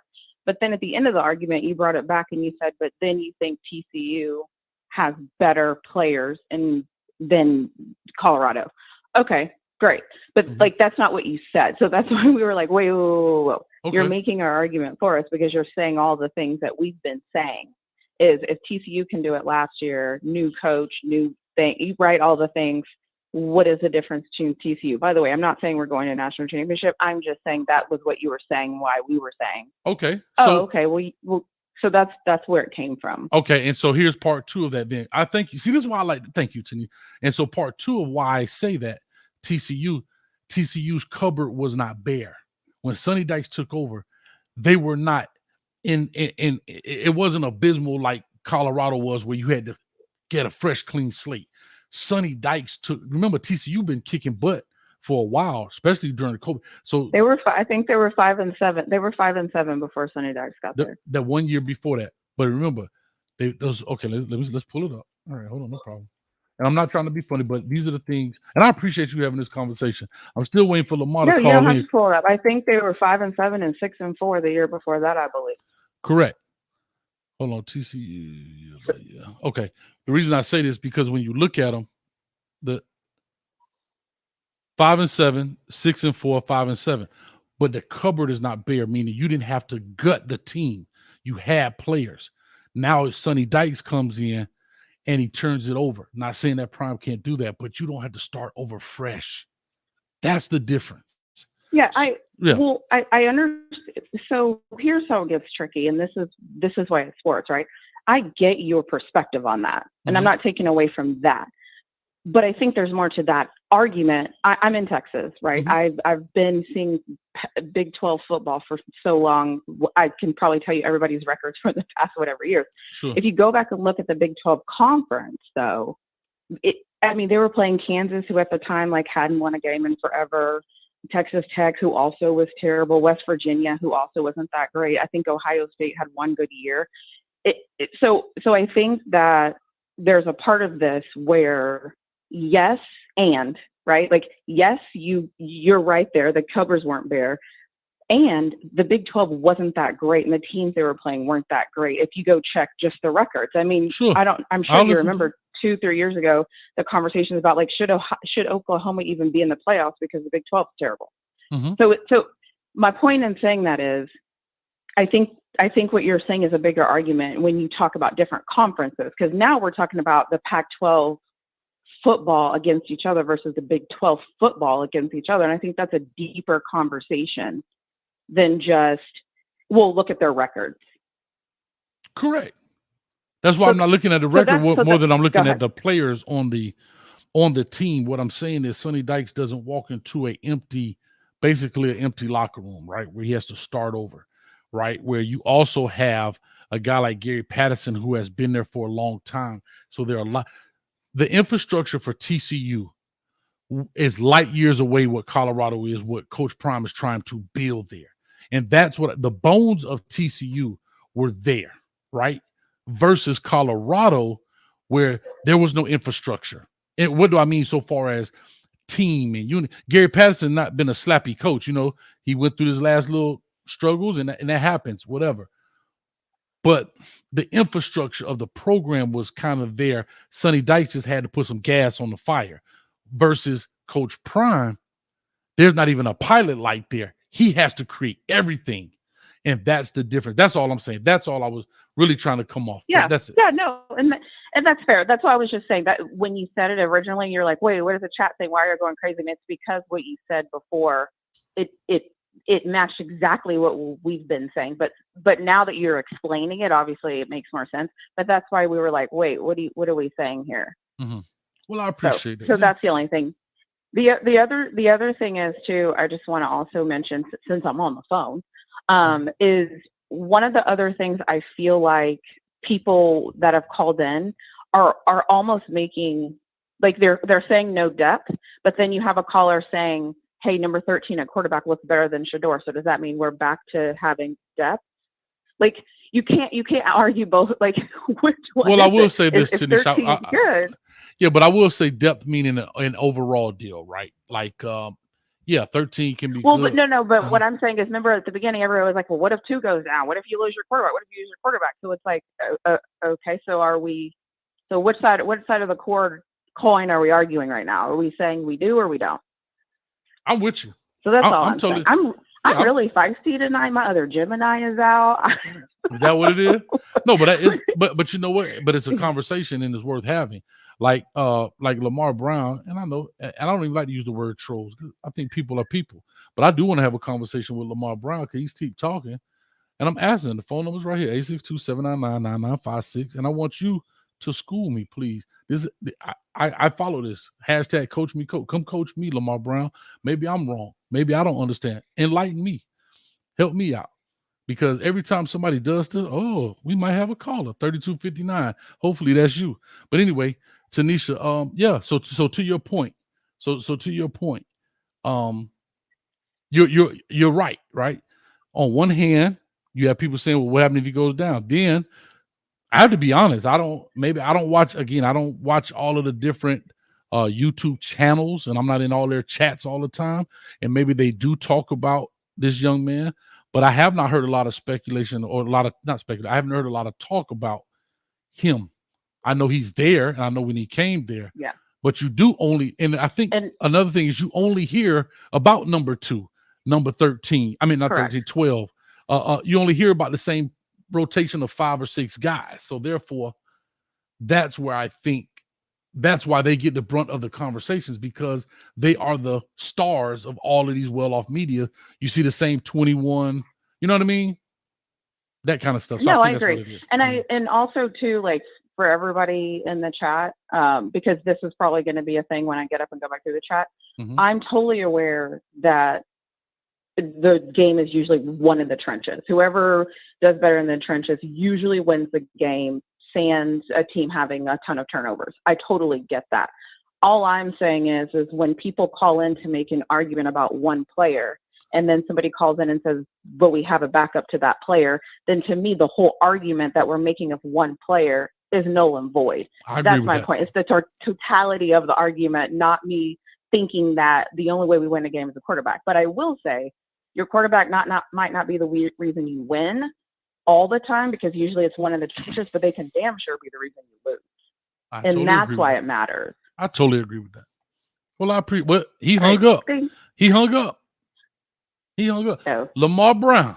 Well, what else do you want to talk about? What other question you have for me? Let's talk about E. Brown, because I know Lamar Brown is probably E. Brown, great grandson. So look at this. Look, now he said he was just in here. No need to follow her. Come on in. Talk to me, Lamar. Educate me, please. I'm only asking because every time people do this and they get feisty and I ask them to call in, then they don't want to call in. I'm here for the smoke. I give it to me. I'm trying to, my eyes burn. I'm trying to get it all because I want to learn. When I lay down tonight, I want to say, dang, Lamar Brown taught me something. Because if you're going to call somebody a fraud, if you're going to call me a fraud. I don't know what's happening Look at this. with that, but. Man, I'm 50 years old. Well, shit, I'm 46, bro. We ain't that far apart. So at the end of the day, call in, Lamar. These are the things that they want to get, as they say, spicy in the chat. But when you call them out, now, man, I'm 50 years old. Man, I ain't got time for that. But now when you call, see, those are the kind of people I'll be wanting to get onto because you want to get behind your keyboard. But then when it's time to say something, man, I ain't no kid. I'm 50 years old. Well, Coach, I do have a question for you, though. Bama? Would Yeah. you Oh, he's consider here. yourself He's here. normally? Would you consider yourself normally working or twerking? Just curious. All the CU fans would love to know. I only work. I don't know nothing about twerking. All I know is work. I go to bed with overalls on because I'm working while I sleep. So I don't know about all that. But I want to get, I think it's him he'll call it now. So let me go ahead and deal with it. Did she hang up? I don't know if she hung up. Oh, can you hear me? Yeah, no, it went out. But I think he's on the phone right now. So yeah. Okay, cool. Yeah, I'm only working. Ain't no twerking here. Yeah. All right, we'll talk. All right, here we go. Hello, caller. State your name. Where you calling from? Lamar Brown, Atlanta, Georgia. All right, Atlanta, Georgia. Lamar Brown, speak your piece, brother. Educate me. Yeah. No, it's not even about education, man. It's about you got to be. See, words matter, bro. Let's just start with that. Okay. Words matter. So you got to be real easy when you start talking about. You're making a comparison between apples and oranges, but it's really apples and apples. Because like the young lady stated before I called, experience. When you kept screaming experience, oh, Sonny Dykes. I kept hearing you saying Sonny Dykes has all the experience, all the coaching experience. I never said in that. his first year. Look, yes, you did, son. Listen, this is where it all jumped off. That's why I say you were double talking, because you'll say on one hand, Sonny Dykes has experience, but yet it was his first year with a team, his coaching that team, that particular team. But then you'll say Deion Sanders is new to this level.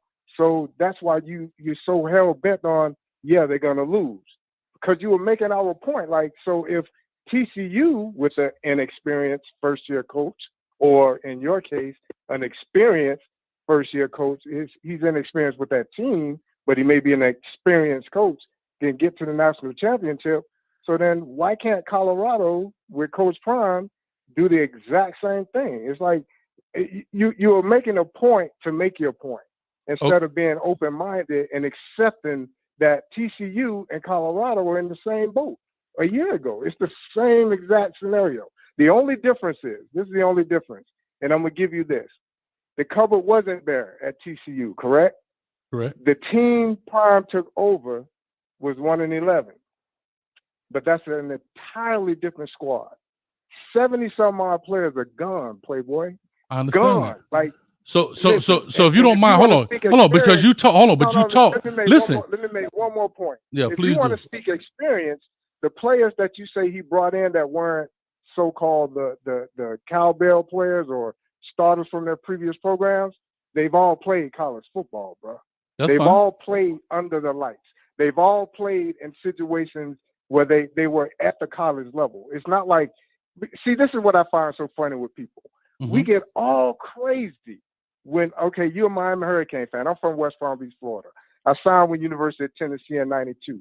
Played receiver. I was in Johnny Major's last recruiting class. That's for Greg Watts.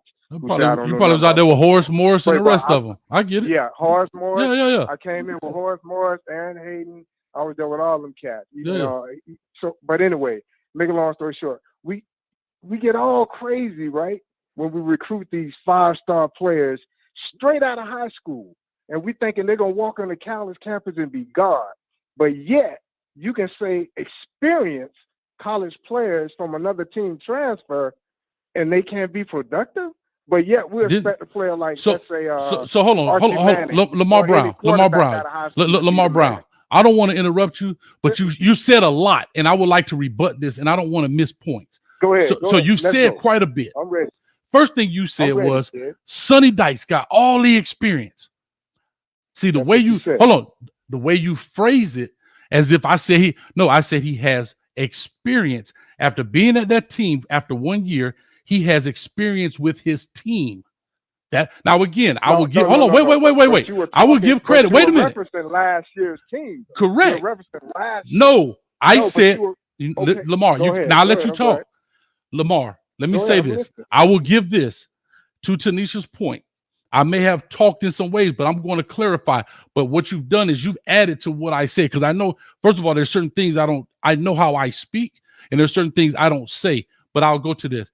I didn't go back. Sonny Dykes has all this experience. Let me go back and tell you exactly what I said. I said, if you look at last year's TCU team, he is in the same situation Dion is in now. It is his first year with this particular team, and he has to learn TCU. Meaning, I'm talking about TCU's last year. So when people brought up the Colorado game and how close it was, my comparison to that was very simple, was to say he doesn't really know his team that well, that's why TCU probably looked as bad as they did against a very bad Colorado. That's why I'm saying that. As you learn the team, you get better. That's what I was saying. And to the injury of the young man, Duggins comes in and gives a bigger spark, meaning Sonny Dykes learned that, maybe this quarterback is better. As I said earlier in the show, not when you came in, but the quarterback that was there that got hurt may be a better cerebral player in the meeting room, can spit off, well, coach, if they give us the too high, I could do it. He probably, but this Duggins dude might have been just a player. But Sonny Dykes doesn't know that until the game is there. These are the things I was saying. The second thing, when we talked about a whole new level, I'm not saying that Deion Sanders is not experienced, but this is the first experience with this team. Therefore, I'm making a comparison to say that Sonny Dykes was in 22 is where Deion is right now in 23. A very first time with this team. The cupboard is not as bare. All these transfer kids coming in, I'm not saying they're not going to be competitive. Now, once did you hear me say it's going to be a blowout? Now, once did you hear me say they're going to run all over Colorado? But I think the experience of Sonny Dykes being with Texas Christian for a year, understanding his team, having his coaches together, will edge out in a TCU victory. That's clearly what I was trying to attempt to say, but as Tanisha clarified, or she kicked me in the behind and said, Coach, it didn't sound like that. That's where I was coming from with that. She's exactly right. Because that's when I was like it seemed kind of fraudulent, because it was like you were flipping both sides, making a point to make your point. Well, you understand what I'm saying? Yes, but I'll say, but I'll say this, Lamar. Lamar, I'll say this. I agree this, but I'll say this. There are times, and it's not an excuse. I got to do better. But there are times where I got a bunch of callers. I'm trying to make a point. I know the bell and ding dong, and I'm still going. And you know what? Maybe I got to just cut people off and be better. But I will say this: and I know you may not watch this show, might be your first time on this show, but I've actually used that. I've been watching. I'm a subscriber and everything. Okay, appreciate that. I dig the content. I just dig the content. I love sports, bro, and college football is my life. I mean, I watch these kids from the time they hit high school to camps, to what colleges until they hit the league, because I've just always been a fan. So what I'm saying is I just love to see the evolution of these kids as well as the coaches. But my point is, let's keep it real about them, bro. Like I said, if we can hype up a high school player, again, I'm just trying to make Colorado's point, because I really think they're a dangerous team. A lot of people are sleeping on them. And again, I'm a Vols fan, bro. I'm rolling with the big orange. But my point is, let's be fair across the board. Ball is ball. You're a UM Hurricane fan, correct? I am. You're hoping for them. You're hoping for them glory days to come back, right? Because you miss it. Like every day. But let's be fair. Y'all haven't been that good lately. I totally agree. Totally agree with that. Y'all got experienced staff. Y'all got experienced players. You're getting 4 and 5 stars. But I don't hear you saying that y'all don't have a chance to win. But that's shit. Speaking as a I'm fan, the one said right? 7 and 5. No, hold on. I'm the same. Hold on. Wait. Whoa. Because you said enough, and I want to be able to respond and keep it all intact. No, go ahead, man. No, You said you brought up Miami. I'm the same dude that make good, bad, and ugly films. I pull out the good plays, the bad plays, and the ugly play. I'm the same dude that didn't give a record prediction because I really didn't think through my experience that the kind of staff we had last year was going to jail together because there's too many Chiefs, not enough Indians. No, didn't mean any insult to the Native American community, just the same. I apologize before they make me apologize. All right. Next is I said this season, I say 7 and 5. Why do I say 7 and 5? Because they are now Mario Cristobal had to start over again with a basically entire coaching staff besides Coach Joe, Coach Adai, and Coach Mirabal. He lost both coordinators. He lost the receivers coach, the tight end coach is new. The D-line coach technically is new, Jason Taylor. The linebacker coach is new. So I said 7 and 5. You don't hear me praising that because I look at it from a coach's lens. As much as I love my Hurricanes, the one thing I am going to do is I'm going to give it to any and everybody blood raw through my experiences. Okay? Okay, fact. Okay. So what's the difference between that Canes team that you just described, Cristobal losing all of his staff and starting over fresh and have to relearn, like you said, starting from scratch? What's the difference between that with Coach Prime and his Colorado team? Why isn't 7 and 5 feasible for them, but yet it's feasible for your Canes? Rebut. I said 6 and 6. No. I said 6 and 6. So why not go 7? Why not 7 and 5? Because I'm just curious of the way you're thinking. Like, where's the deficiency in Colorado's? I don't know whether it be the top 25 teams they play on their schedule, because their schedule is tough as hell, you know. But from my experience, just from me being a football fan, right? Mm-hmm. Defense wins championships. Agreed. Offense sells tickets. True. You feel me? True enough. You tell me any of those teams in the Pac-12 that are ranked high defensively in the country. Any of them play smash mouth football. All I see is the ball flying all over the field and teams putting up basketball scores. So my point is, why don't you think that Colorado team can offensively be good enough to compete in order to, I mean, even with a TCU, bro, they don't play defense in the Big 12. Okay. They haven't played defense in the Big 12. I mean, okay, Oklahoma was the standard, correct? For the most part, yeah. How many times have they been in basketball shootouts? But yet Colorado isn't good enough, and they're bringing a different brand. They're bringing an SEC type style of defense to the Pac-12, and you don't think they can win more than 6 games, bro? But yet the Hurricanes go 7 and 5. Yeah, but you asked me to rebut. I'm gonna tell you. Explain that. I'm trying to. No, go ahead. I'm waiting. Ready? Here we go.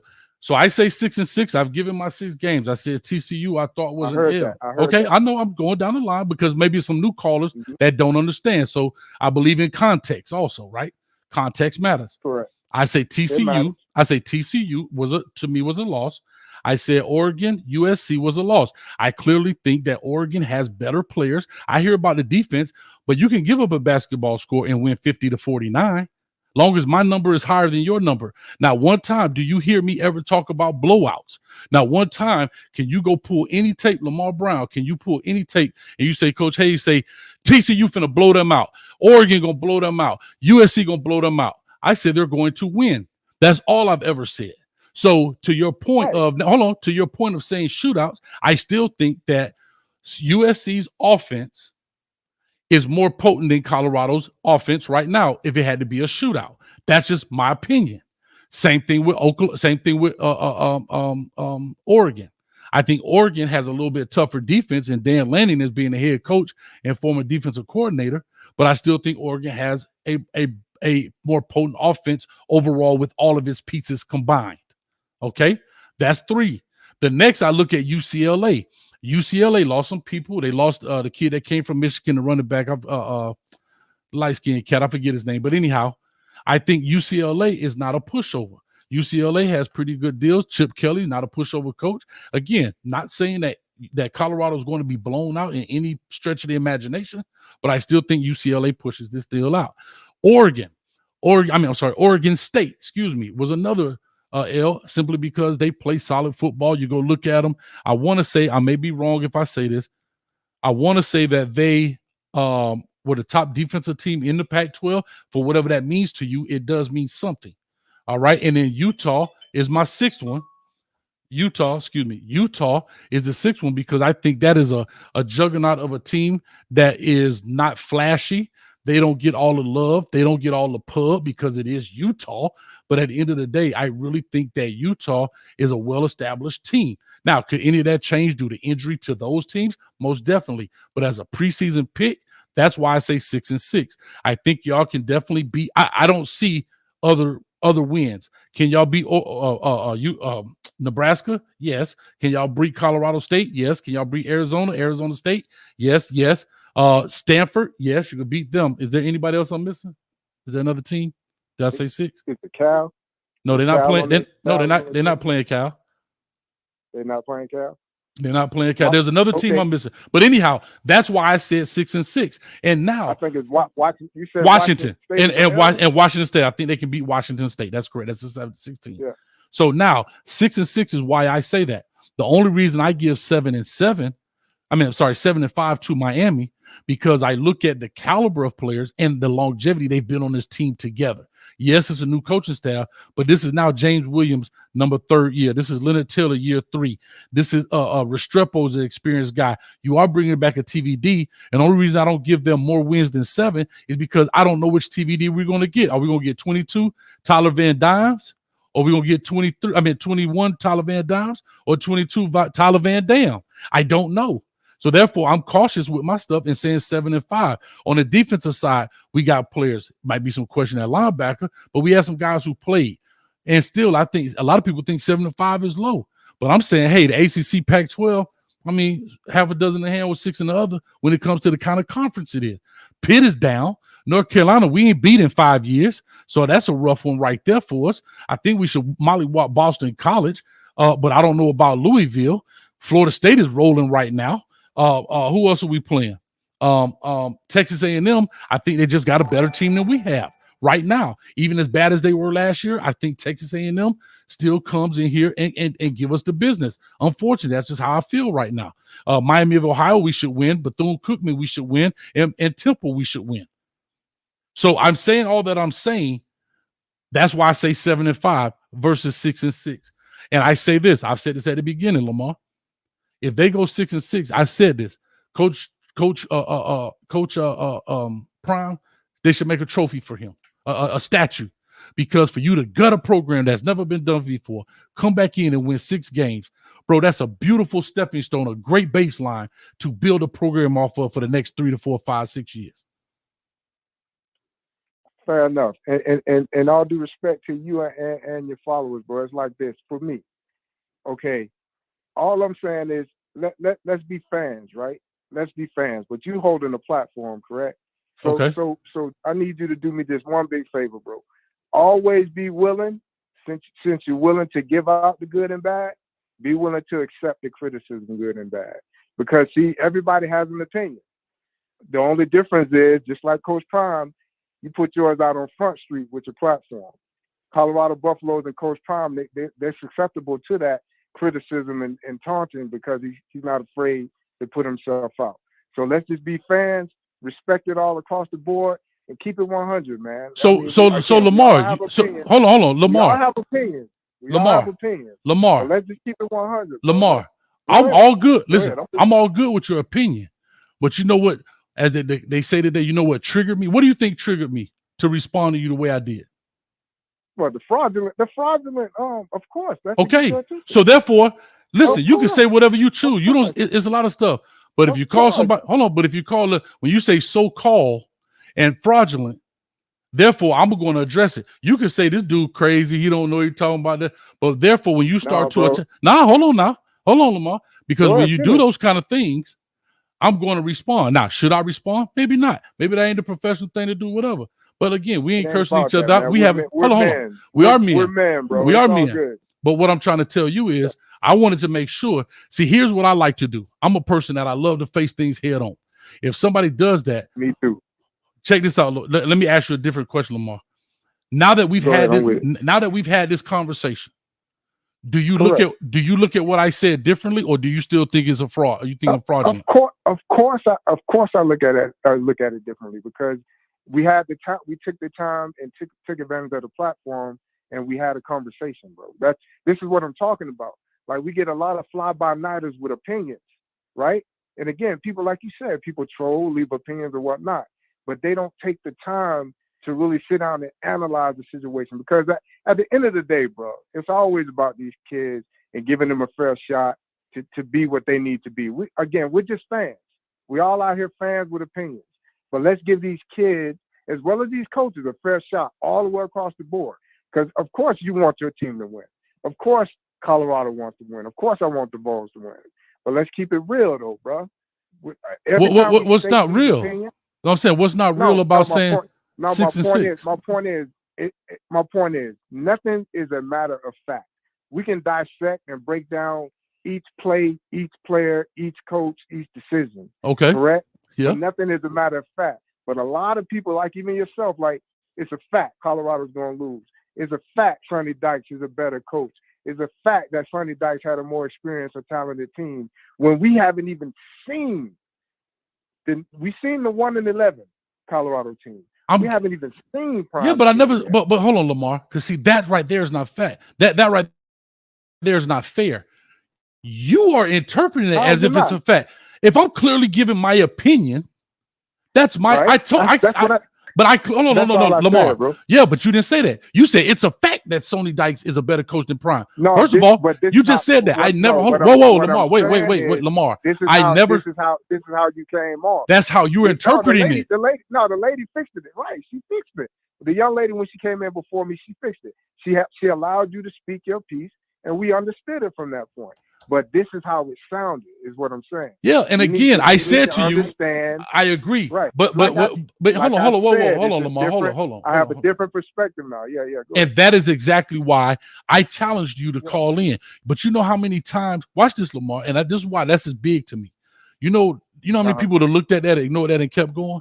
But what my character is big to me when it comes to this. Like Coach Hayes, I did it 25 years. There's a reason. So when somebody say you're a fraud, that bothered me, because you triggered me, as they say, Lamar. You triggered me because, first of all, bro, you call. Hold on. Design, I know it's by design, and guess what? My response was by design, and I figured if I kept going, you would call in. Correct. And that's exactly what you did. Call, but it kept Well, it's a computer, dog. You got to give it a couple of tries. But here's the deal. Yeah, I did. But here's the deal. I'm glad you. Guess what? I'm glad you were persistent, and I'm glad you kept working at it till you got here. Because now I think you and I have a different outlook on each other based on this conversation, and that's what people don't do.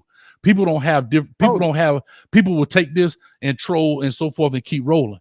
But at the end of the day, I'm here to tell people, I don't know how many times I have to say that I am a Coach Prime supporter. I don't know how many times I have to say that I want to see them win. Listen, I will stand at the mountaintop if they go 12-0. Hell, if they go 9-3, and be like, holy shit, this goo is amazing. But based off my experience, based off what I've done over the past years, I look at things in a different lens to say when you played for the Vols. So you look at it in a different lens. I don't wish any ill will against a Demoy Kennedy from player 1 to player 99 on that roster. But they also have a but the other team also has a number 1 to 99 on their roster. Exactly. That's my point. That's and they, but people don't want to, like I said on my night shift show. And for guys that's calling in, I apologize, but y'all got to hold on. This is good. What a lot of people don't understand is Colorado fans, I'm not saying you, but Colorado fans don't ever want to give credit to the opposing team. Clearly on the night shift show, I don't know if you caught it. If you didn't, that's fine. I'll give you a recap, but I want to be careful with my words because I don't want anybody to misinterpret it. I brought up Oregon. And I said Bo Nix. And the first thing they said, man, Bo Nix overrated. See, that right there bothers. Hold on. Let me finish my piece. That right there bothers me. That right there bothers me about the Colorado. And again, I know it's not everybody, guys. We're speaking in generalities here, and ladies. But when you talk to fans of Colorado, that's what happens. They downplay everybody else. When at the end of the day, how can you say Auburn? How can you say Bo Nix is bad when he finished number 4th in the country, 3,600 yards, 29 touchdowns, 500 yards rushing, and then they'll say, "Man, but he played in the Pac-12."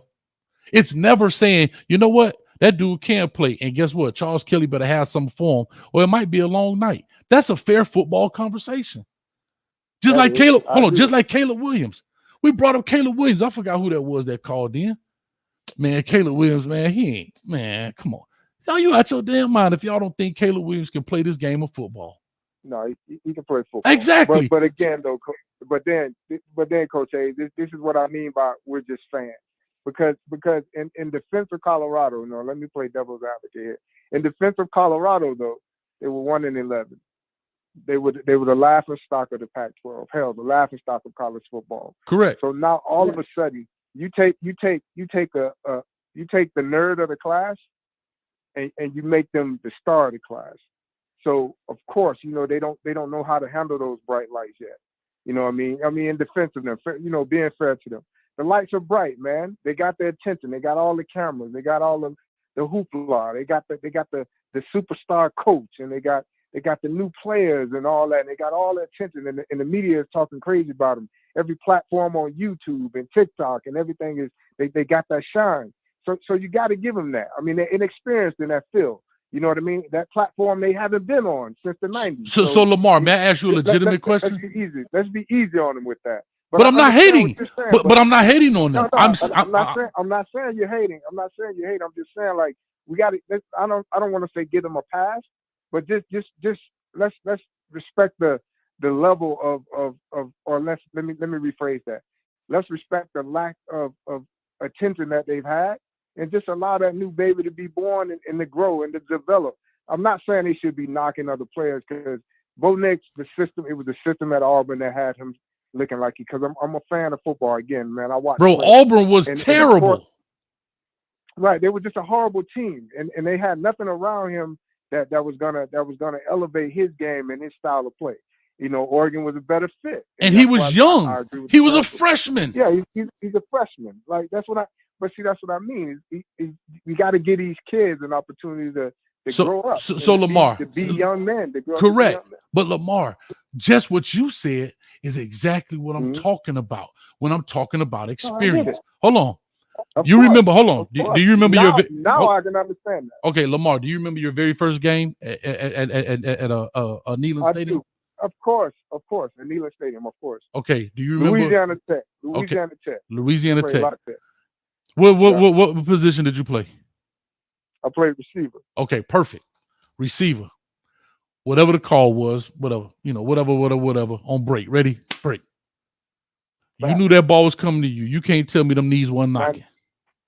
96,000, bro. Your knees knocking in warm-ups. 96,000. So of course. So Lamar, this is where I've tried to educate the fan base who don't understand where, to Coach Prime's credit, with the social media aspect, to put a spotlight on there, he has also magnified these young men's play, and they feel that they're human. So imagine your knees was knocking. It wasn't even no cameras out there in the sense of like this, like social media. So imagine now. Not only 96,000 watching, TCU game is going. Bro, I don't care if you're an Alabama fan and they play at 12 o'clock. Everybody going to watch that game at least until the half to see what happens. And that by design. True enough. But hold on. But true enough. That's why he went. But hold on, Lamar. Went so transfer portal heavy though. I understand. But even those transfer guys, but listen, even those transfer heavy guys, all of them didn't play a bunch of football. You have a guy right now in Bishop Thomas that has not played. I think he may have played a half a college game. Like what I'm saying, they are still babies. They may be juniors, but they don't have a lot of game experience. That's not a knock to them. That's the reality of life. What I'm saying is, I get it. You have some guys that's been on the sideline, but stand on the sideline. Your knees ain't knock as hard as they did when Coach put you out there and he threw that post ball to you. and you see that, I guarantee that ball was moving. Let me ask you a question. That ball was moving in slow motion on your very first catch, wasn't it? Of course. Exactly. Of course.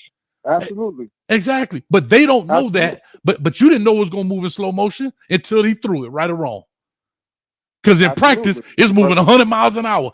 These are why I say, hold on, but this is why I say TCU has the upper hand, because the majority of those guys, I can't say all, but the majority of those guys on the TCU team have experienced their first major play already. They've been to the top of the national championship, whether they got blown out or not. The shakiness of the knees and stuff ain't there like it is for Colorado. And that's why I say experience is why TCU takes this win. Didn't say anything about well, they're gonna beat them on this route, or the experience is the deciding factor in this game to me. Even though I still think TCU has better talent overall, right? Overall, but I still think that doesn't mean you're going to win because I have better players. But I think experience is what takes them over the top, and that is where I was coming from. Okay, so point made and point better explained. But I think, and my rebuttal to that would be is exactly the reason why Coach Prime is grooming these young men, even though it may not be in a football game, but agreed. The Colorado against everybody else mentality. And then putting all the lights in everybody's face. Agreed. All the cameras in everybody's face. That says a lot. Because you making my point a little bit when you said, our knees were knocking, there weren't no cameras there. It's because we weren't accustomed to that. These kids are going to be used to being the underdog, not only the underdog, but the underdog that's being microscoped.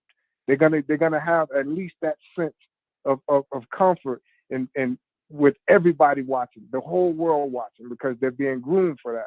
That's why I say Prime is again, I'm a Bulls fan, bro. Colorado can go on whatever, which I doubt they will, but I'm gonna call it like I see it. I see something special brewing over there, and I'm just gonna keep it 100 with you, bro. So Lamar, I do too. Something has this feeling of it's just a special feeling over there, bro. And it's not because the players are great or or Prime is great, or it's a combination of everything. It's almost like the perfect storm is brewing over there. I'm in a group chat with the cats that came in with me in '92, bro, and we talk about this all the time because we just love ball.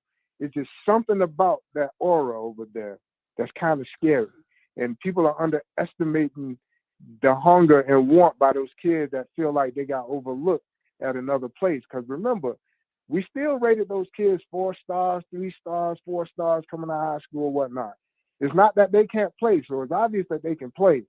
But opportunity. If you got a hungry rabid dog, bro, that you done starved for a year, and then all of a sudden you start throwing them steak, filet mignon, and some raw chicken, somebody gonna be ready to eat, bro.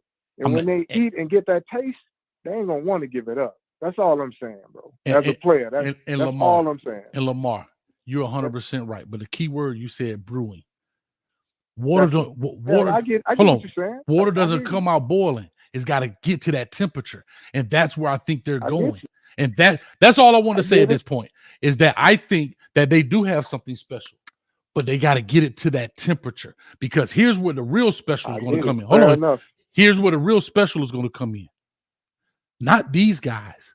It's going to be those underclassmen, that first year recruiting class in high school that grew up in this program are going to be the real gangsters. Unfortunately, but most people, when you set off something and you trailblaze, you don't get the credit because somebody else comes behind there and they reach the mountaintop.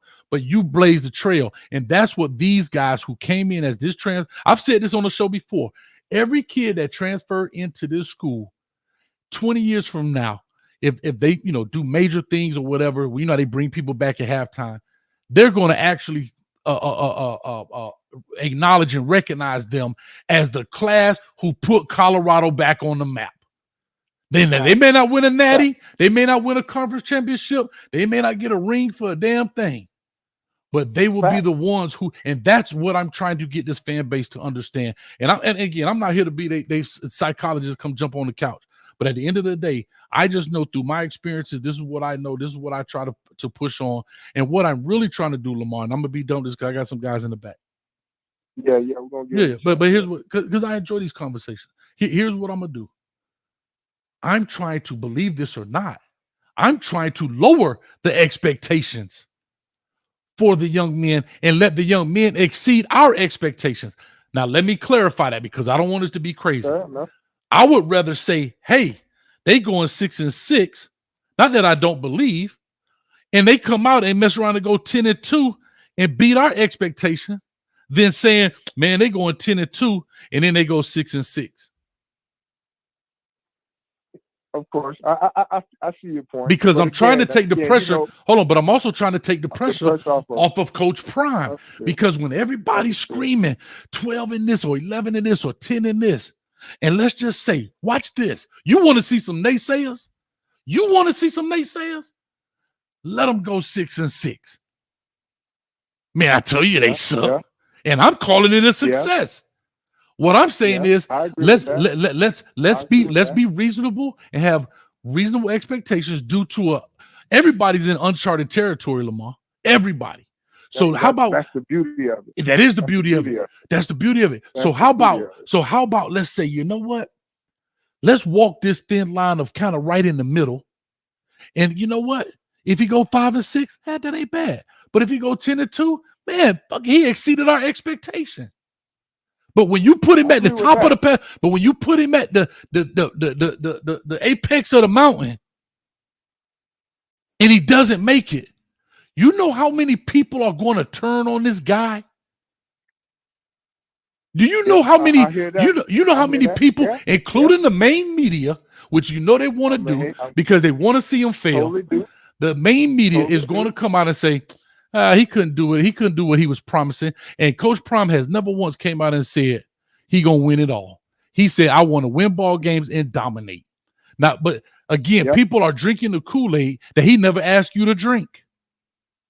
I agree with that. And that's the problem. I'm gonna end with this because I don't want to hold your calls, but they probably tired of hearing my voice. But I'm gonna end it with this though. You're right. There's a lot of haters, a lot of naysayers, high expectations, and everybody wants to see him fall on his face. But I'm gonna tell you this, son. If there was ever anyone, any man, any person on this earth built for that challenge, Colorado hired him as their head coach. I can agree with that. I can agree with that 10,000%, Lamar. Lamar Brown, I agree with that 10,000%. I can agree with that 10,000%. I agree with that 10,000%. Better buckle up, dog, because he's ready. That's it. You can bring it. You can bring it to him because he's a winner, bro. And win or lose, he'll shoulder it, and he's man enough to do it. That's all I got to say on that. Bro. I could take that. Ain't nothing wrong with that statement. So at the end of the day, Lamar Brown, I appreciate you being man enough to call me a fraud, but also be a man enough to call in. So I thank you for that. And don't be a stranger, my man. You're more than welcome to call in. Man, I subscribe. I listen. I appreciate love ball, bro. I appreciate it. I love hearing it, and I support my people. So that is what it is. So for us to be able, as men, and as a fan base of sports, to have these type of conversations, I love it, bro. My wife would tell you, like, this cat be up on that YouTube all night if he can. You know what I mean? Just getting involved and having a good time, discussing ball and state my little opinions and move along. So I'll say this. I'll say this for the Vols. You know that Joe Milton was my quarterback. Not mine, but I coached him in high school. He played quarterback. Oh, you did? Oh, exactly. Okay. So yeah, I like Joe. I like Nico too, though, bro. Yeah. Like they were saying that Manning kid. You know, Peyton Manning he's royalty in ball land, but that kid Nico, man, from Cali, he's gonna be the truth, man. I like it. Remember that name? Oh, I know who he is. I know exactly who he is. So with all that being said, like I said, Lamar, I appreciate it, man. Let me push on to get the rest of these guys out of here. And let me ask you a quick question, man. Bro. I'm finna be a little messy. What's your record prediction? My record prediction off the top, I said 8-4, 9-3. I see a couple possible wins that I think that my opinion, I think are gonna happen because they're at home. And I see one away win that I think is gonna be a defensive struggle. Well, I don't want to name the team. I think you said it was going to be a loss because of their defensive prowess, because it was one of the two teams you named that have a little bit more balance. They're not the flashy team, but they got a lot more balance than I think the rest of the Pac-12. I think they'll upset one of those two and probably put like a 9-3, 8-4, 8-4 at the worst, in my opinion. All right, I appreciate it, man. Thank you, man. I'm gonna lock this right now. I'm not taking any more calls. The conference has been locked. So who's in here is here. Yeah, you good, man. I appreciate Lamar Brown. Don't be a stranger, man. Thank you, brother. No, I'm here, man. Thank you, Coach Hayes. Have a blessing. All right. All right, man. Why I need to slap myself? I just asked. See, that's what I'm saying. Come on, girls club. Why I need to slap myself? Because I just simply asked. With all that talk, I'm asking, what's his record prediction? Now I need to slap myself. Do I feel like dealing with old school right now? I'll deal with them next. 0031 0031. Hi. How you doing? Oh, all right. All right. From Tallahassee. All right, Tallahassee. Talk to me, man. What's your name, man? Well, I'm just wondering. I used to be an after-school worker with a lot of poor, underprivileged kids, and fighting was a tremendous problem. And a lot of times when the fights would occur, the kids would tell me, my parents tell me, you need to, you need to swing back, you need to fight, you need to, it's a very aggressive, and the smallest little thing would just start a fight. And, obviously in Tallahassee, I think we had 3 murders in one day. I just don't know what kind of look this gives. And maybe I'm being unfair to Dion, but I'm not sure that put the best look on for as being a role model to young kids who aren't going to be able to run a 4.3 40, and you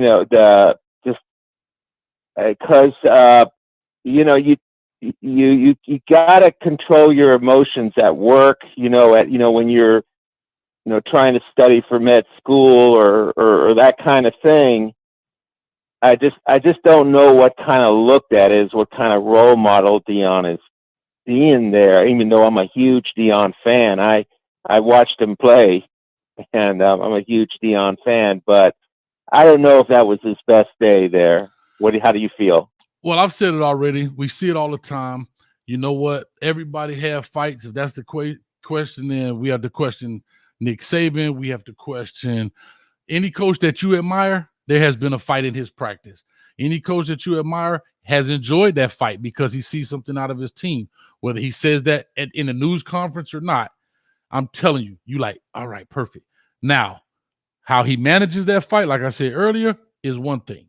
But at the end of the day, you want it, that brings up some oomph. There's like they're standing up for themselves. And so when adversity comes, you're going to see that closeness. And that's all I can really say to it. But, man, I appreciate you for calling, man. Let me push on to the next, and I'm getting up out of here, man. Okay. Yeah, thanks, brother. Thank you, man, for calling all the way from Tally-Ho. All right, man. All right, E. Brown. All right, bye now. E. Brown, you got 2 minutes. Come on, man. Make it quick. Say no goddamn E. Brown. It's me. I'm sorry. Why you keep your hold on, man? Watch your mouth, man. I'm gonna slap your damn teeth out your mouth. Y'all be getting out your look. Hey, man, you better chill out. You better chill out. Chill out. Hey, look, that last man that was on was right. We don't want to induce fighting. I don't want to encourage no fighting. But look here, when it comes down to you haters, boy, y'all gonna get knocked around. Matter of fact, y'all gonna knock your own self around messing with Dion because he's gonna go prove you wrong anyway. So really, you're just gonna be hitting yourself. And I had wanted to ask, and that young man that was that brown guy, what he was saying was right.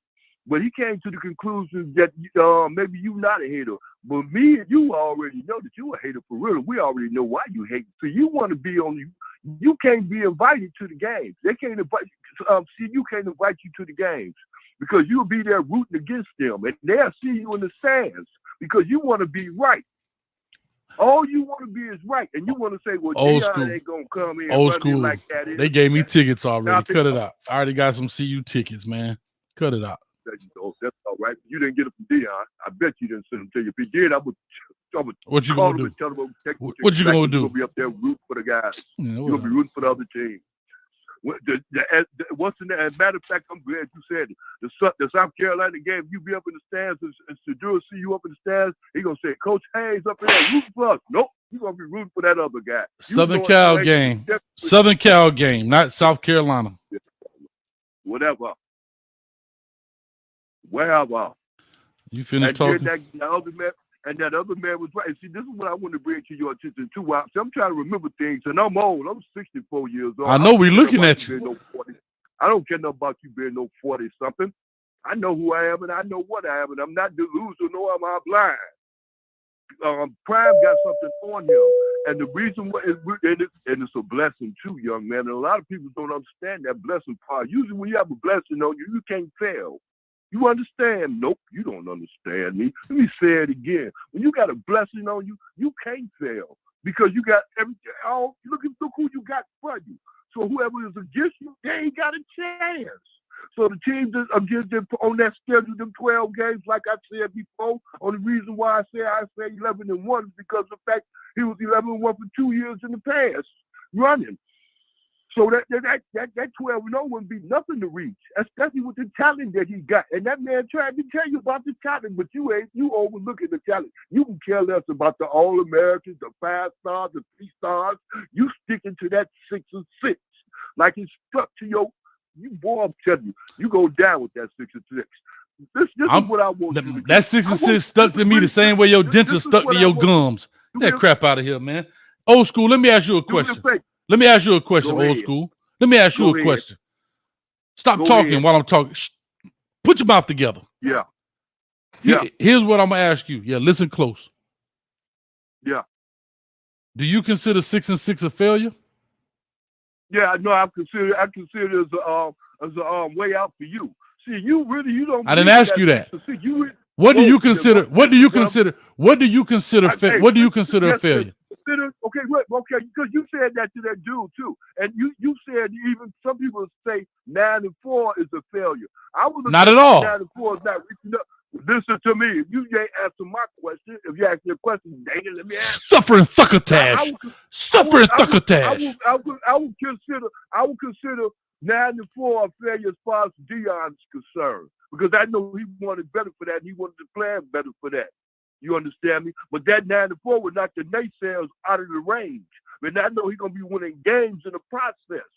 You understand me? Because there's 2 games that he has to worry about. The first one, TCU, and the last one is Utah.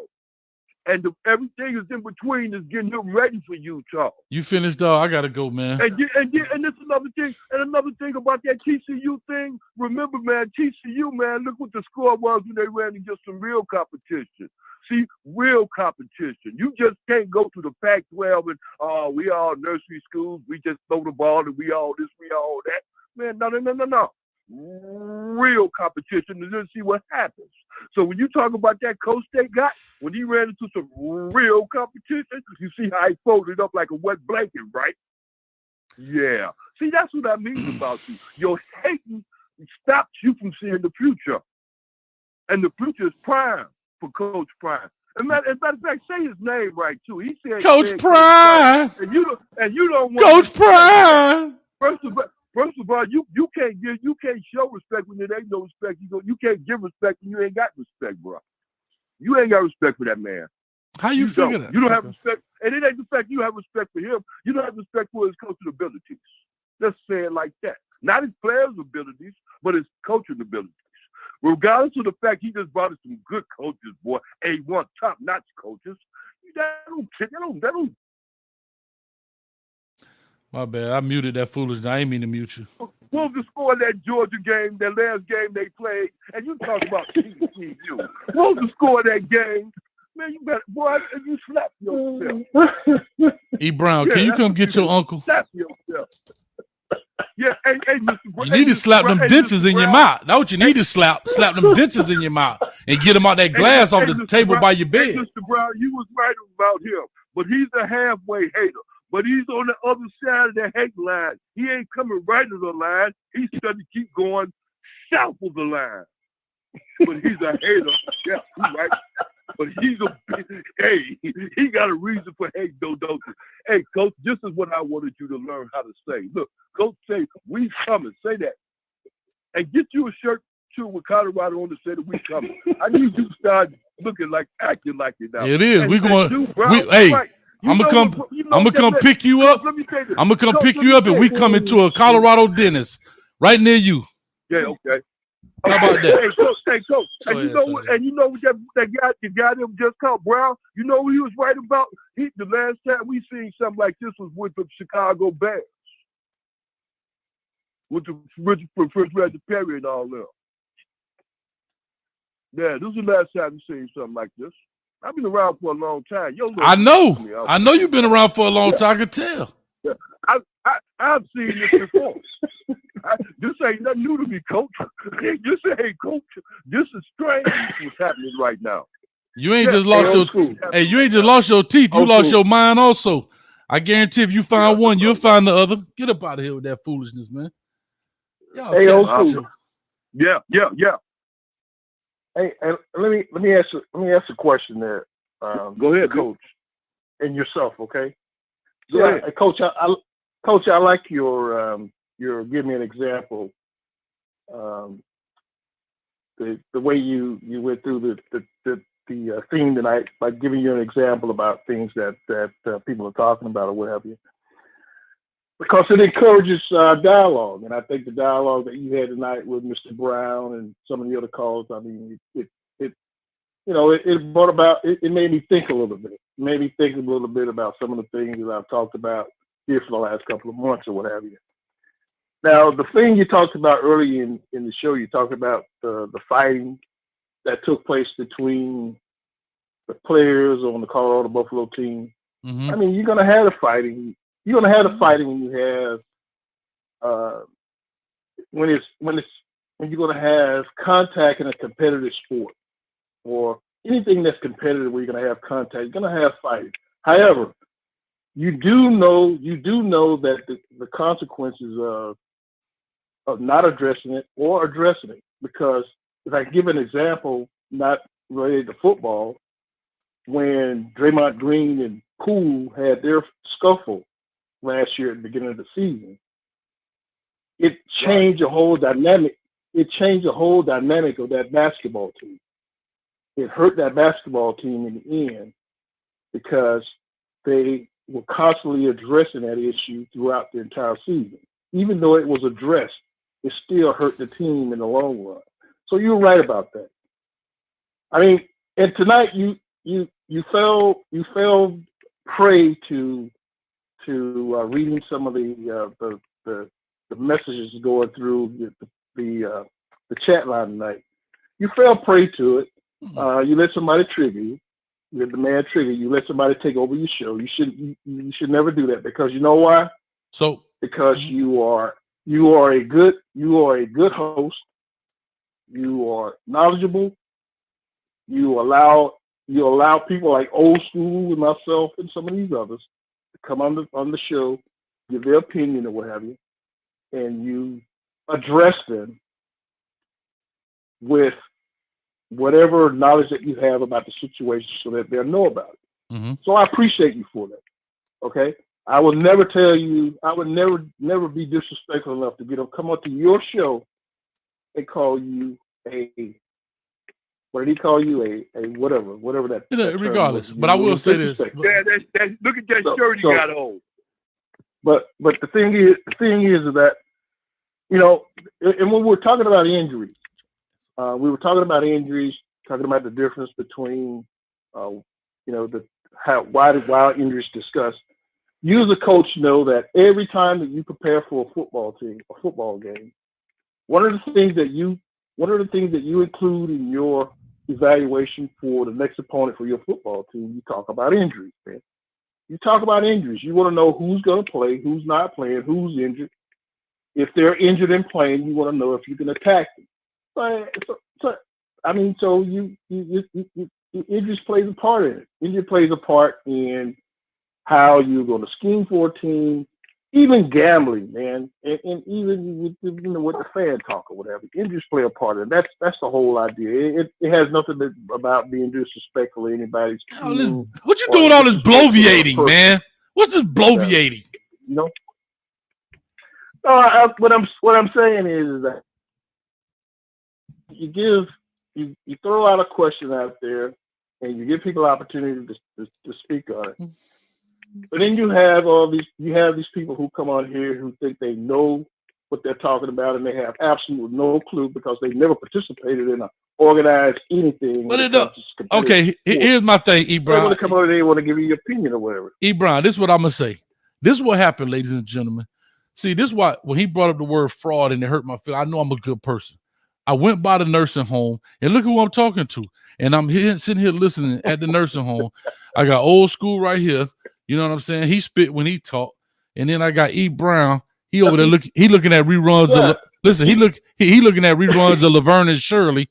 He talking about why she got the L on her shirt. She lost? No, because her name Laverne. E. Brown, relax. Like these are the type of things I be trying to say. Like people don't understand. But I will say this. I will say this. But I will say this. We're grown-ups because we're grown-ups and we know how to communicate with each other without insulting each other and threatening each other. No, but here's what I'll say. Here's heritage or whatever. Yeah, but here's what I'll say. That's the whole thing about. E. Brown. Here's what I'll say. I didn't let him hijack the show. I could let it pass.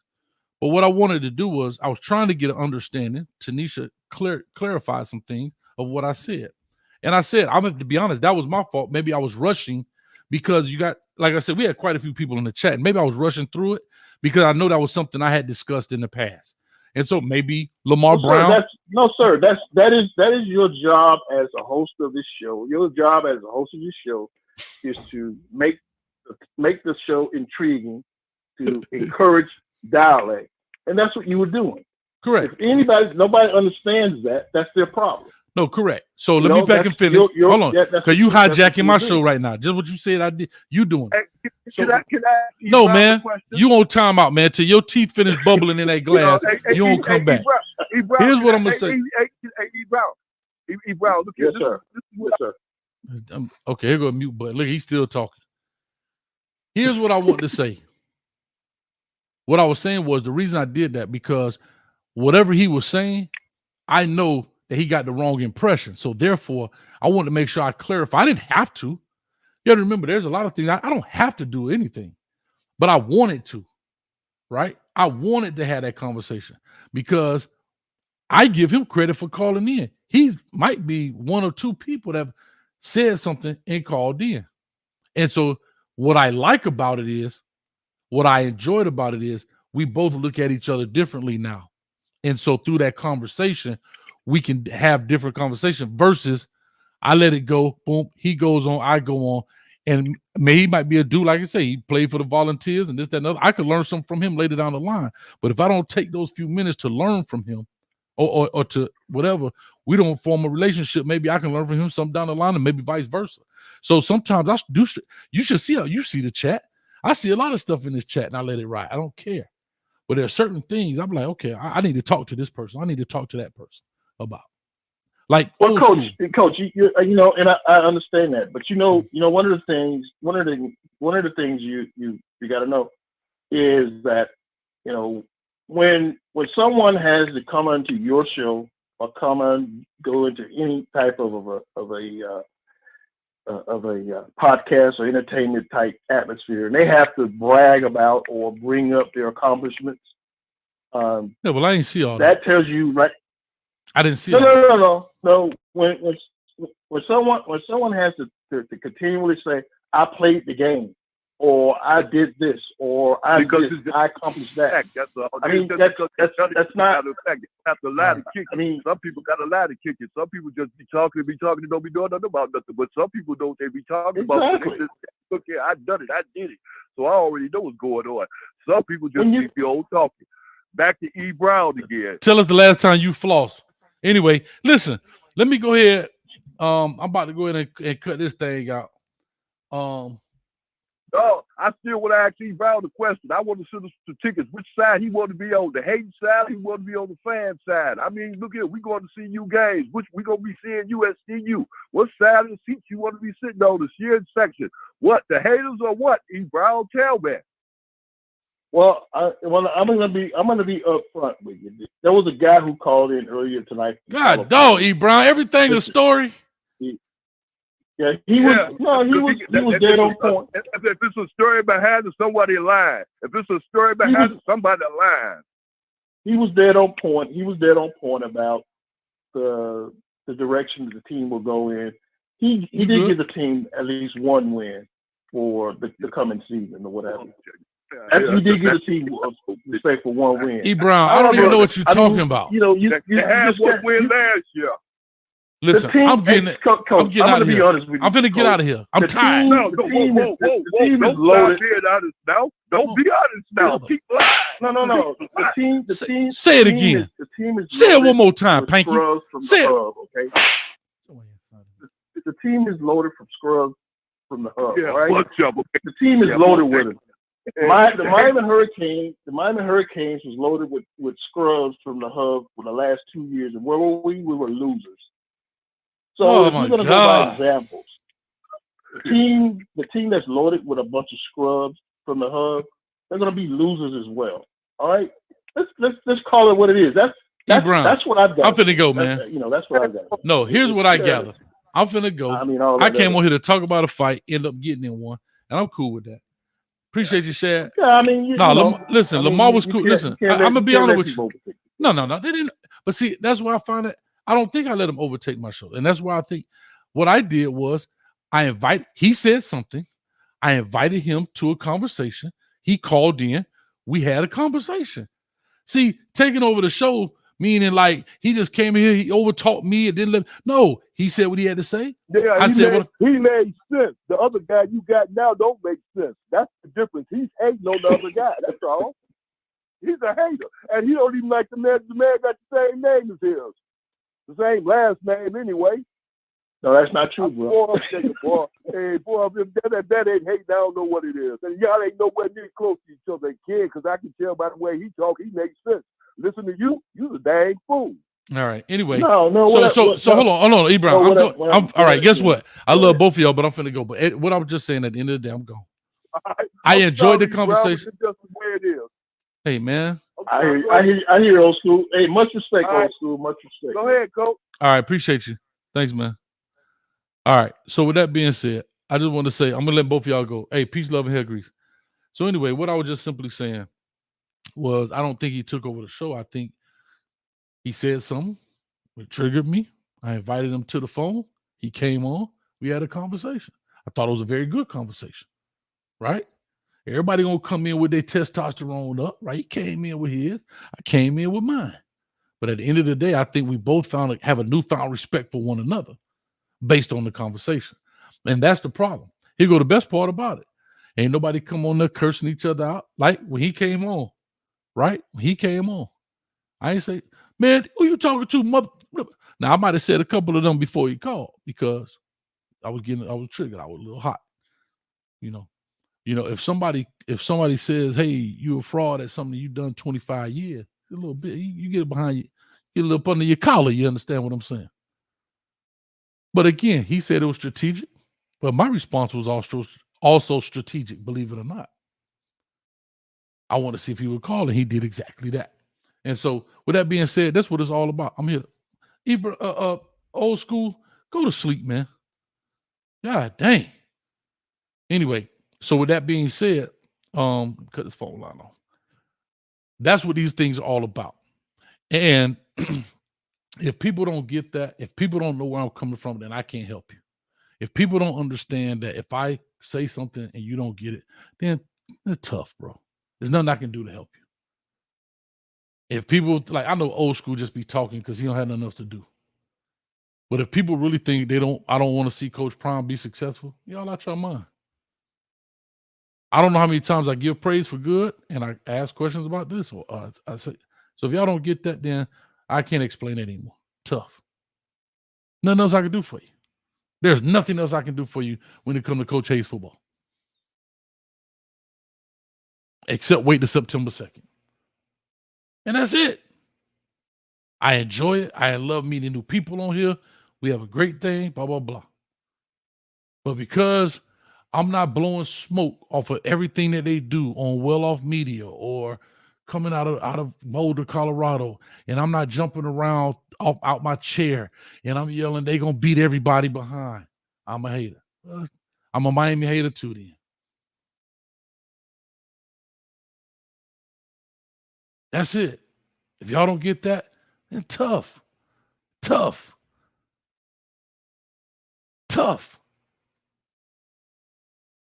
I can't help you.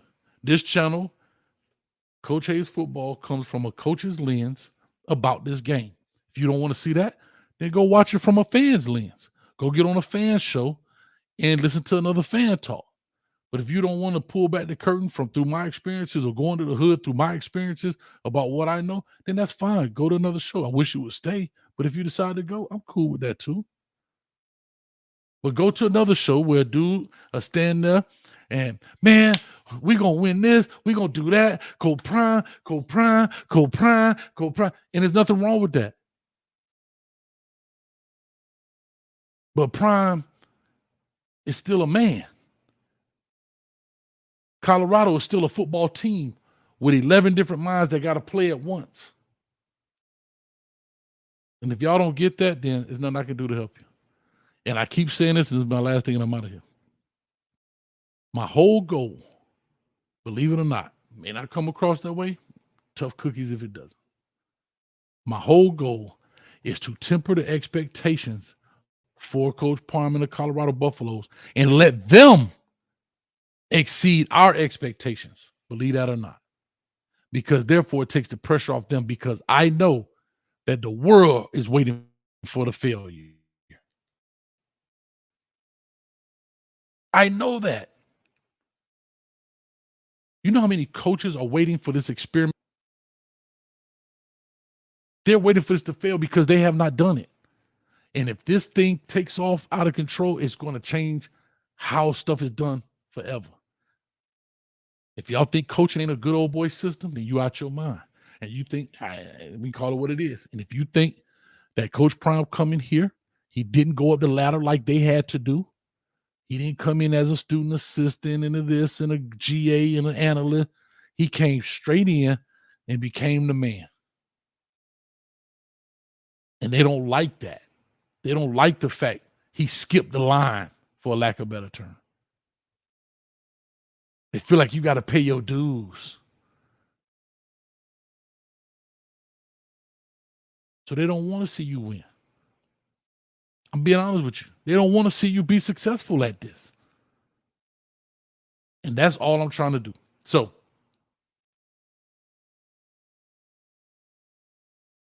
with all that being said, I appreciate y'all. Thank y'all so much. Reggie, what's up with you, baby? I appreciate y'all. Thank y'all. I'm sorry, I was reading something. Appreciate y'all. Thank y'all. If you want to join the fantasy, you're more than welcome. There are 2 spots left, I believe, at the $25 spot. All right, there's 2 spots left. 25 now will get you $250. Big shout out to LMV for adding $50 to the win total. All right, it was $200. Now it's up to $250. Let me see if I got the deal up here. I think I still have it up here. There's only 2 spots left. The draft will start Monday. All right. Well, nobody else joined it. All right, cool. Perfect. So it's only 2 spots. Appreciate y'all. Peace, love, and hair grease. And next time you'll see me will be Sunday. Or it might be a night shift. So I suggest you hit it. Also, thank you everybody for 34,000 subscribers tonight. We made 34,000 subscribers tonight live on this show. So I appreciate y'all. Everybody donated. Thank you all so much. And with all that being said, I'm out of here. Peace, love, and hair grease. Go check out them WREs, man. And we out. Peace. Somebody slap Old School. I bet you he's still on here, y'all. Watch this. Old School, you still there? Yeah, I'm still there. Hey, see, they still can hear you, Old School. You know that? See, I told you, he don't go nowhere. That dude, they like the furniture, man. No, Coach. Say bye. Yeah, go ahead. Say no. Do me a Now, favor. y'all, hey, say good night. Say good night. Go ahead. Say good night. Say good night. Oh, all right. Hey, Coach. Remember this. Say good night. Hey, the zone. Down to liquidator. Go ahead, boy.